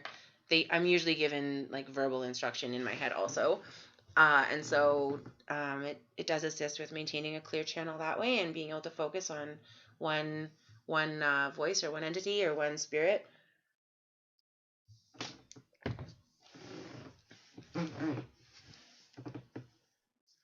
Okay, so this is a reading for. Thank you. I'm very attached to my pendulum. Once you have made the acquaintance intimately of certain energetic objects such as pendulums and even things like crystal skulls, they'll tell you their names. And so this one, his name is Ulrich. He has very masculine energy and thus prefers to be, his pronouns are he and him, just as even though, just as my pronouns are she and her, even though we are both individual energetic entities. And so it's interesting to learn their names after a while and to develop those kinds of attachments. So this is a reading for Mindy. Usually I somewhat ignore chat, except from the person I'm reading for, while I am reading. Just FYI. So if you're saying something, I usually get back to you at the end of the reading, but I just try to focus while I'm reading for somebody. So picky today. Okay. So Mindy, my darling Mindy, who is creating a life for herself. The Magician. This is a really amazing first card to start with. Look at her beautiful red sash. This is so much about standing in your power, about making the reality that you want to make, about the creation that you're doing in your own life right now, about the manifestation you're doing, about the hard work you're doing. This is all about, it doesn't look the way people expect it to look, but it's the way that you want it to be. This is all about making your own life the way you want.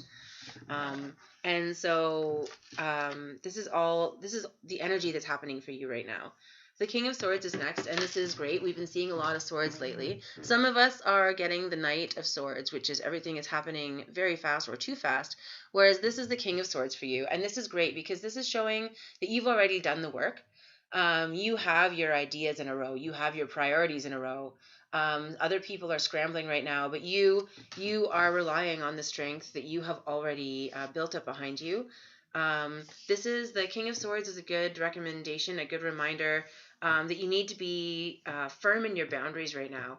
You need to keep keep yourself safe emotionally, energetically, spiritually, from a health perspective with Corona happening. You need to be able to set those boundaries and keep them. And you've proven that you're able to do that, and that is standing you in good stead now. Just know that the way that you have been going, the long game that you've been playing is what's serving you now. And it's what's going to continue serving you going forward. The Fool is the next card to come up for you in the reading today. You can see he is ready to be done with this shit. And this is really exciting because this is all about starting off on that new journey, excited, with only your most trusted companion and only the things that you need the most. And so this, the Fool is coming up for those of us that are ready. It's kind of scary to think of setting off in this new direction at this time when things are so intense and so crazy in the world. But also, it's good to know that there's going to be something there to catch you. I realized, noticed, remembered, this Fool is actually walking off a cliff, like literally walking off a cliff. And so this is really time for leaps of faith. This is really, it seems like an odd time to say that, but this is times to really lean into that inner knowing and lean into that inner power. And if you feel the need to jump, then you need to fucking jump. The Two of Pentacles is next in the reading with this ridiculously adorable little otherkin. I don't even know what this is based on, but cute. And this is the next card, because this is talking about balancing resources, a balance of resources. So this is something a lot of us are struggling with right now, that we need to, I've said it over and over, we need to not think of money as our only resource. And that means that where some of us are not guarding the resources that we have appropriately, our energy or our time, we are giving too freely to those who are maybe not deserving, to situations where we're throwing our energy endlessly and not getting anything positive in return. And while every situation is giving us energy one way or another, some of those situations are giving us energy that is so heavy or so draining that it's almost like a deficit. It's draining you to continue having it, to hold it, to carry it around. And so it's actually like creating energy debt. It's like energy interest.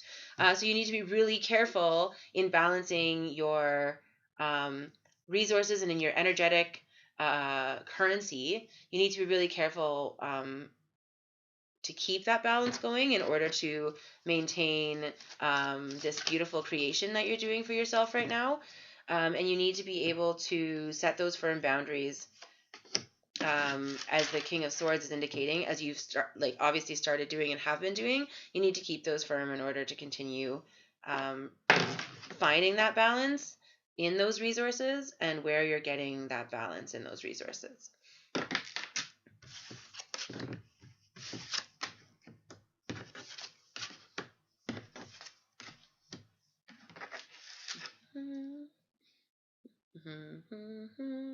Just checking.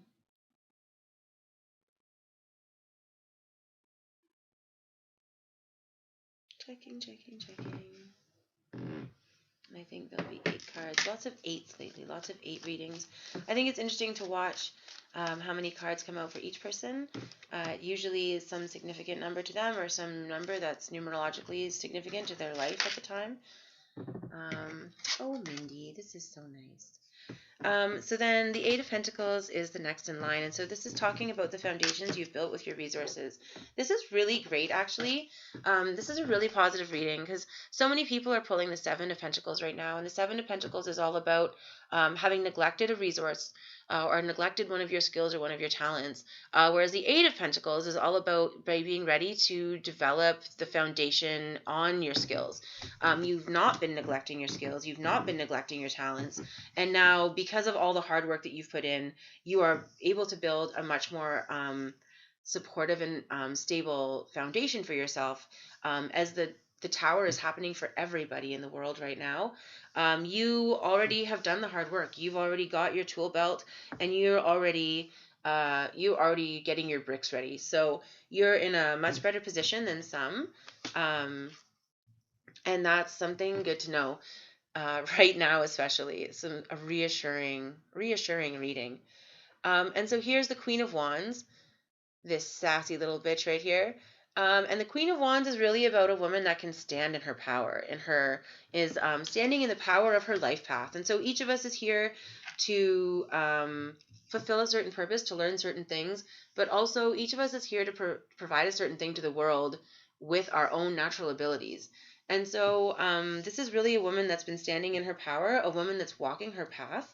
And so just be reassured that you already are using your intuition in the best way, and you're already moving forward. You're already being discerning, and you need to continue doing that. The Six of Wands here is an interesting one. This is about a conclusion. This is a middle cycle on a path. This is something you've kind of plateaued in for a while. I'm going to say this is probably this is somewhere that you're no longer needing to defend yourself. The Five of Wands is about defending yourself. on your life path, defending yourself from the ideas of others and the expectations of the others, for the influences that others would like to put on your path, or the attachment that others have to you being on that path. And the 6 is really about overcoming that, about you can walk into any situation and no longer be affected. You can just be that chameleon. You can be what you need to be in that moment, and then come through knowing that you no longer need to defend yourself. You know who and what you are. As much as you may need to change your facade day to day, or be represented in other ways to different people, you are who you are, and that's the core. Your skin may change, but you never do. And that's the strength that you have to rely on, is that inner core, that inner Mindy that you have been relying on and that you've been developing. And so the Ace of Cups is the last card in the reading here.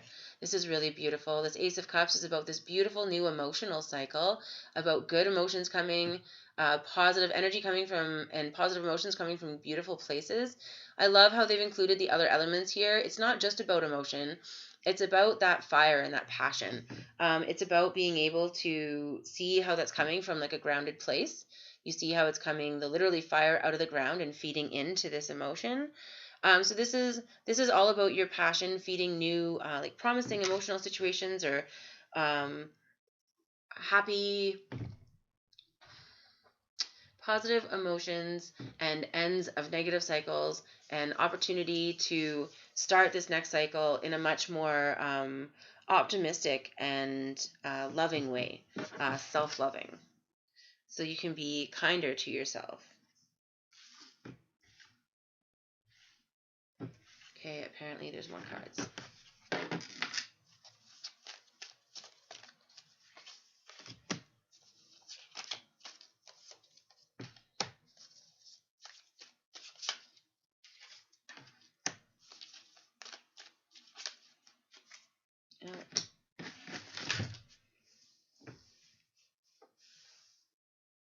No, I got the wrong one.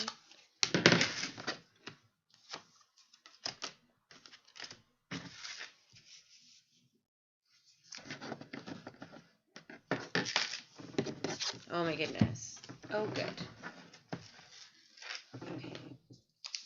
Man, girl. There is a lot of positivity, and like just more is coming out. Seriously, it's fabulous. So the 8 of Cups is the next one here.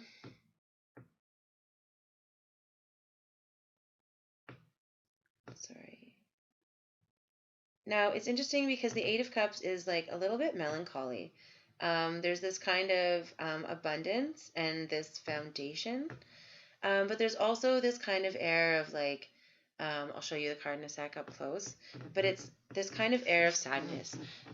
She's having to turn away from some emotions. She's having to leave some things behind in order to maintain her stability, to maintain her emotional stability. And she's been very vulnerable. You can see she's naked or walking away uncovered, just wading through so much water, so much emotion. She's really been living in that place now, but it's time to walk away. It's time to let that cup fall. And this is for her own good, and she knows this. You can see she's got a bit of a smile, but a bit of sadness. She'll look back fondly. The 10 of Swords is the next one here, and this is all about kind of having been stabbed in the back, and being done with those ideas. Like you've been hurt by the ideas that you had, and by the expectations that were put on you, and now it's time to move on from this, and to move on from this pain and this misery. The 10 of Swords often comes up to remind us that we can't take a sword out of our own back, and so it's important to remember that that there are other places to get help when we need it, and that we are going to need the assistance of those we can trust and those that we love in order to recover from this. So don't be too stubborn or too independent about asking for help. This is a lot to recover from. As much as you're ready and wanting to walk away from these situations, you are still going to need that support. There is still going to be, there are still knives in your back, and you're going to need to have them removed one by one, and that might be a process. So give yourself some patience and give yourself some kindness and there's the word that I want. Compassion during this time as you're going through this craziness. Like, yes, everything is very positive, but also give yourself that, right? And so Temperance is another major arcana card in this reading, and you can see about this pouring out, right? And so this is really, Temperance is about balance. And so what we need to do is we need to pour out this emotion in order to seek that balance. This is about finding balance and not about not having too much in one vessel, about not putting all of your emotional eggs in one basket, and about being able to seek that balance for yourself. This cycle that's ending for you is much more about that emotional balance and about filling your own cup, about being able to carry more if you carry evenly in different places instead of carrying all on one side. And this is really a lesson for you about where you're getting your emotional feed from and your energetic feed as well. The King of Wands is the next one here. And this is interesting because this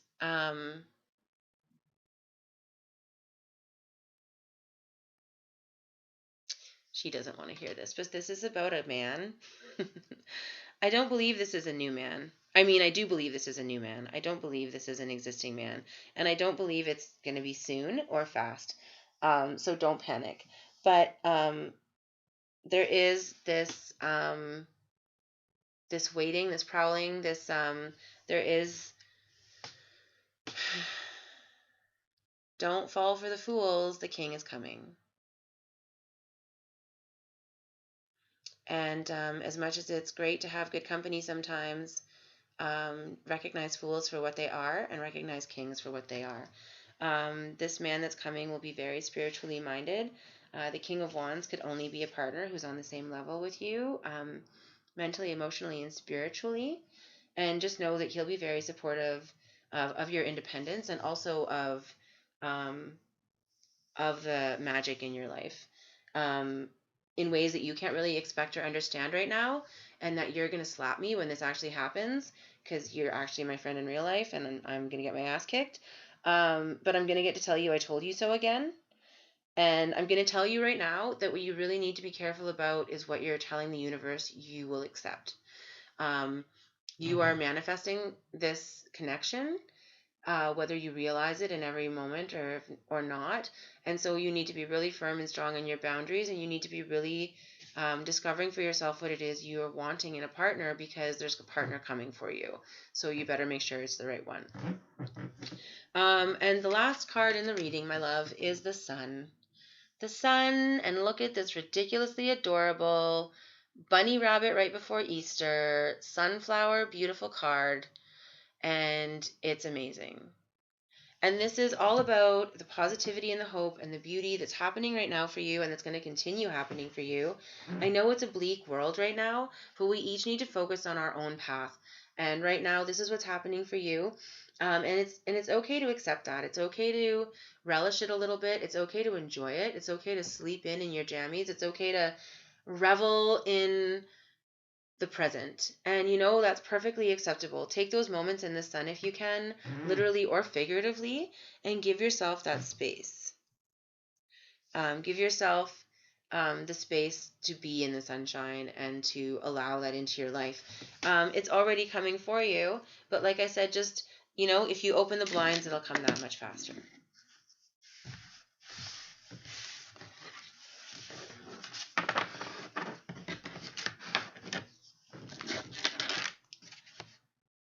And that concludes your reading today, my love. I hope you enjoyed it. She's like, oh my God, another man, Cat, I'll kill you. I'm not bringing them. I'm just foretelling them. You're gonna fucking kill me, and it's not even my fault. The Lovers.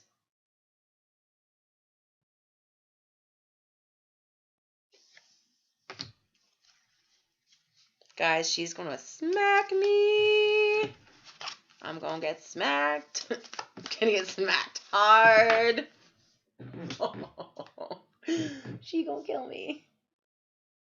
It's not my fault. It was the tarot. The tarot made me do it.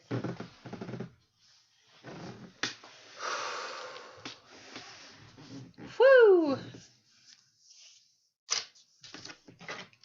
Okay, so I need a paper. Oops, sorry, that's probably really loud.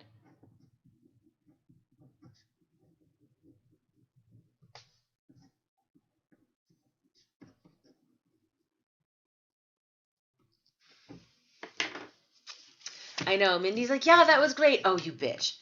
I'm like, yeah. I was waiting too because I know there's stream lag. And I'm like, yeah, she's going to get that message eventually and there's going to be another text. I know how this works. I love you too. I understand that I have smacks coming. That's okay. I'm not even mad. I'm making toys for my kitten out of scrap paper because she's a giant pest. And I love her, but she's a giant pest. See, I'm just, because I was like wrapping these up. And this is like the favorite kind of thing for her. This will be something to bribe her to go away with when she comes and sticks her butt in my face next. Which, you know, could be any minute now. Oh no, it can't be because I've locked her out for this stream because she drives me mental. I don't know, again, I don't know what, she never does this otherwise, but she jumps up as soon as I'm trying to do readings for people. It's very frustrating. Very frustrating indeed. Is anyone else looking for a reading today? Or should I play some games and unwind for a bit? She does want attention. The problem from my kitten is that she always wants attention. 24/7, 365, 9,000 days a year. And it's never enough for her. Sometimes she comes in and she's really good. I don't know, maybe she's just attracted to the energy. Animals are very much more sensitive, you know, than humans. And so maybe that's what it is. Right? Exactly. She's like, excuse me, am I not the princess of your world? Because I should be.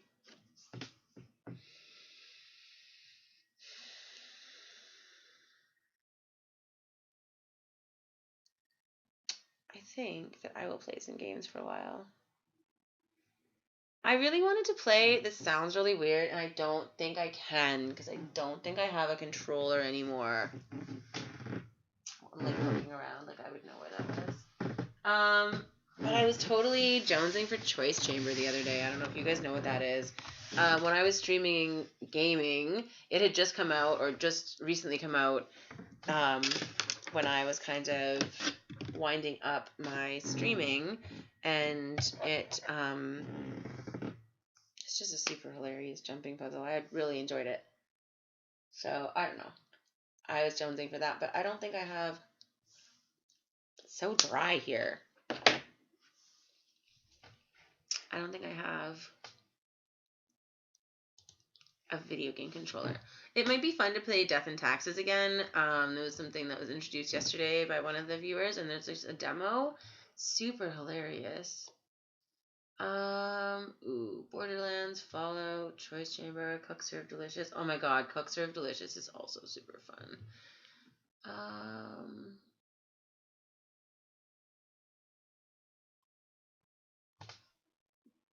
Maybe I should continue with New Vegas and just like shoot some things. Oh my gosh. Maybe I should play Little Inferno. Does anyone know Little Inferno? Somebody? Bueller. Is anyone here old enough to get that joke? Sad face. Okay, we're gonna play Little Inferno because you don't know what it is, and it's great.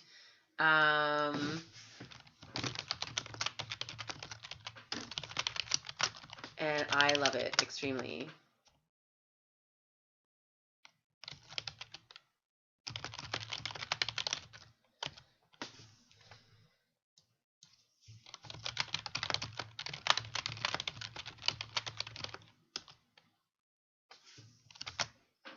I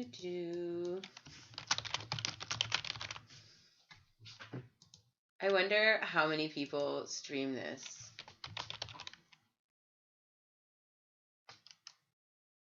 What's pyrography?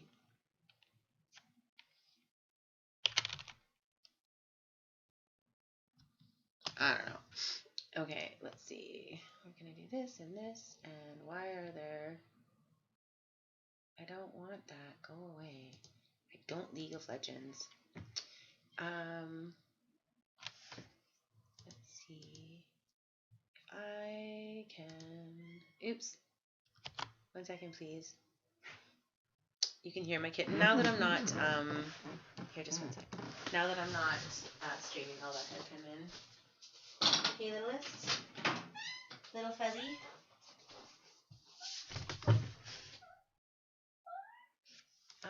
Let's see. Oh, hi. Is life so hard? The hardest ever? Oh, I understand. Hey, sweetness.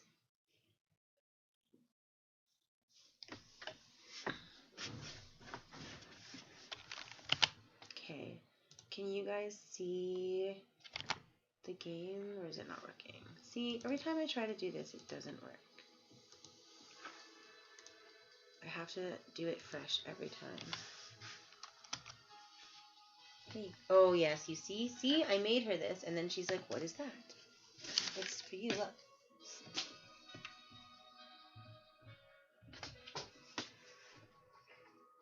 Works every time. Okay, let me get the game capture going properly.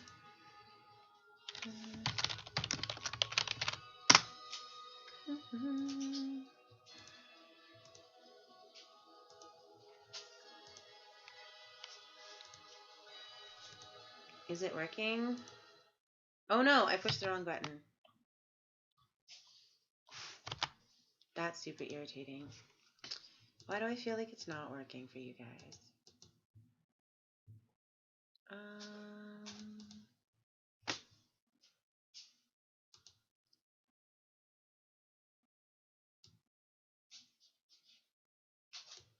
What the heck?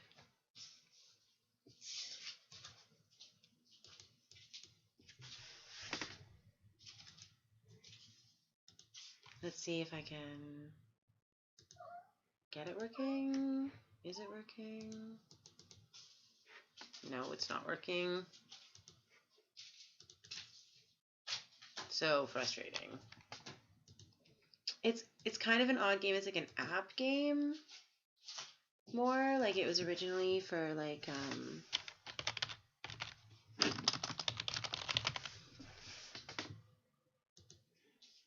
for like the iPad or something.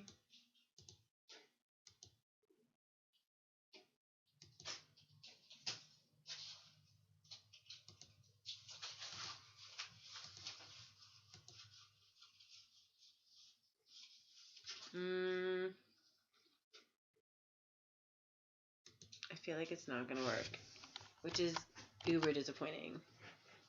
Maybe if I can, maybe because it's playing in full screen mode and I can, whoops, undo it. Hold on. Exit to title. 1 sec, sorry guys. How boring for you to watch me try and get my shit together.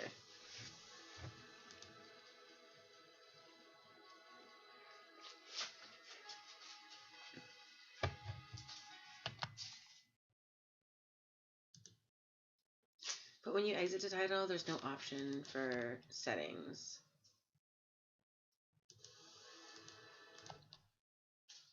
Exit game. I'm glad you don't mind, because I'm sorry. Let me see if I can... I only have the option to play. There's not a way to like change it to windowed mode or anything like that.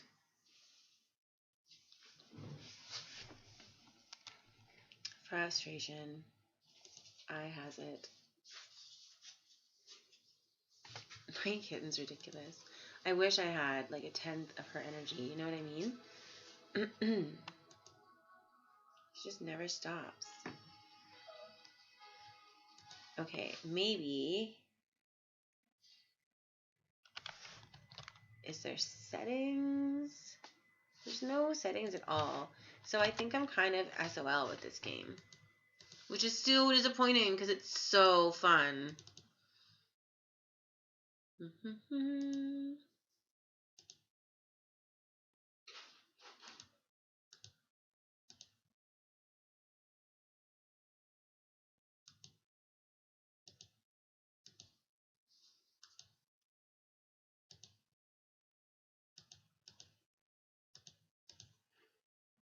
I don't know why it hates me.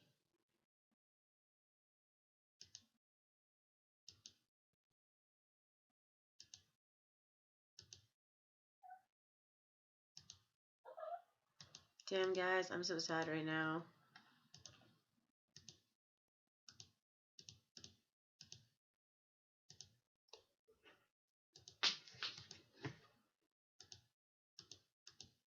It's not even, I don't know why they do this, like the windows sometimes, like they don't even show up on OBS. Okay, I guess I'll pick something else. I'll struggle with that later. The struggle is real.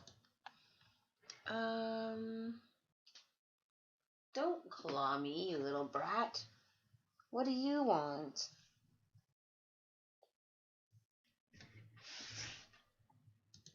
My kitten, I swear. She's extremely cute though. I don't know if you guys can see her, but look how fluffy she is. Hey, hun? What do you need? You need to come and purr? Get stitches? What game should I play? What do you think? I could play Slime Rancher. I bet no one's heard of that one. It's hilarious. See, and I bet World of Goo doesn't work either then. That makes me sad. I could play Subnautica. I haven't played that in forever.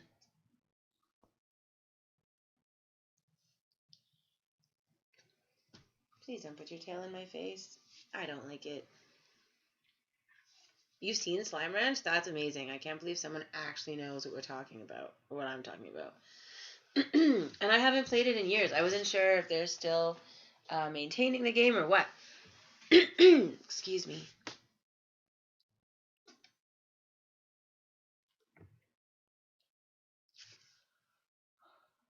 Excuse me. I guess I'll play some Arc or Follow, guys. Arc or Follow. Arc or Follow. Ooh, or maybe I should see where I was in Borderlands. See if I have a save game. Yeah.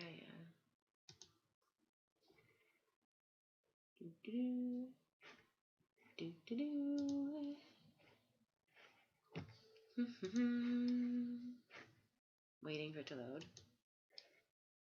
Settings. Windowed. Full screen windowed. Yes, that.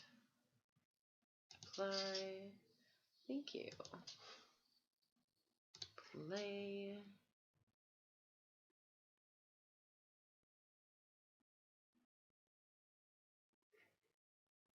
Wait. And wait. And wait. And wait.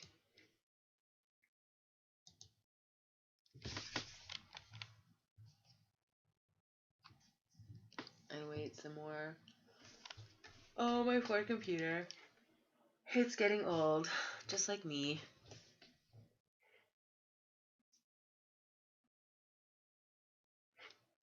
Oh my goodness. Why has it gotta be like that? It just like smucked all my settings and like all my stuff switched. Perfect. Just what I was going for. It's cool though.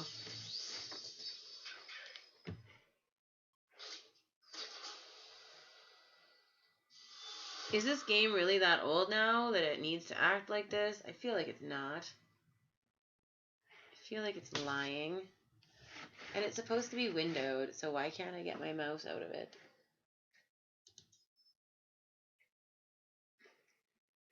It lied to me, guys. Lied hard. I don't just... It's searching for downloadable content before it'll let me out of this window, apparently.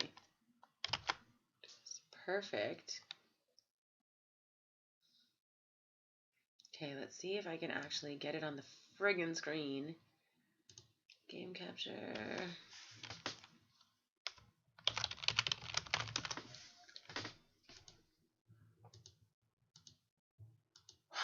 Sorry, excuse me, sorry. Apparently none of these are gonna work.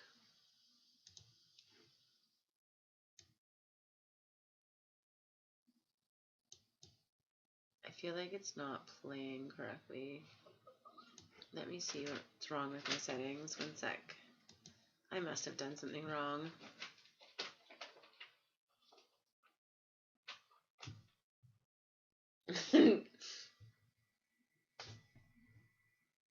What the hell?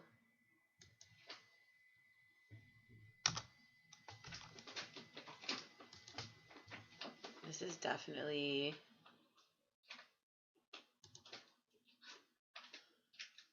Oh my gosh. I must have not,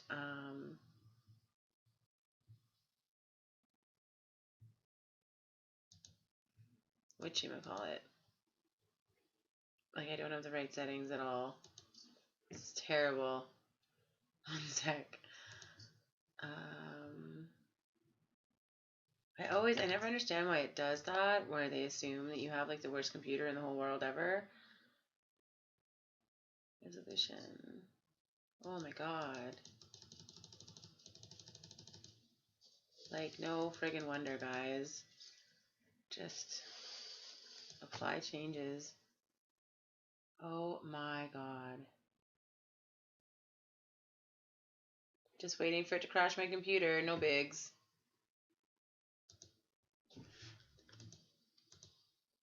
It's fine.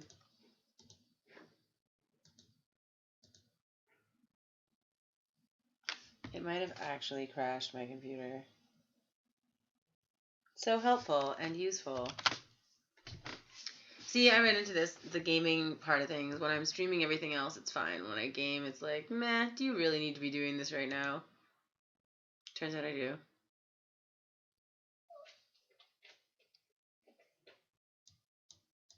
Oh, that's hilarious. But not helpful.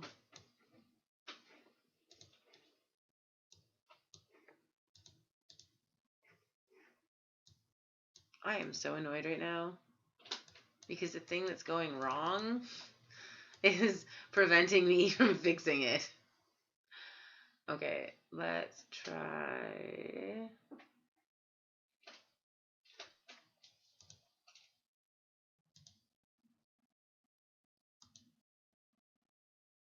Ugh.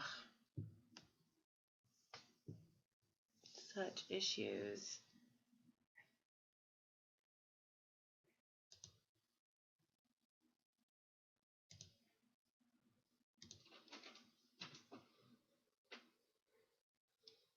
Well, it may have completely screwed me over. Hey, Blaners. How's it going? I apparently crashed my computer trying to play a video game. So, that's always good. You have red hair, but no matches? Well, I mean, I'll take it, I guess. Yeah, I think I do need to restart, guys. I'm really sorry. I was hoping it would sort its shit out, but it's not going to. So I'll just use this as like a break or whatever. I will totally come back because I would really like to game something. So let me just get rid of this shit and I will be back when you get here, or you totally distracted me with what you were saying. But yes, I'm gonna go and restart my shit and I'll be back. Thank you guys so much for your patience while I deal with the craziness. Thank you.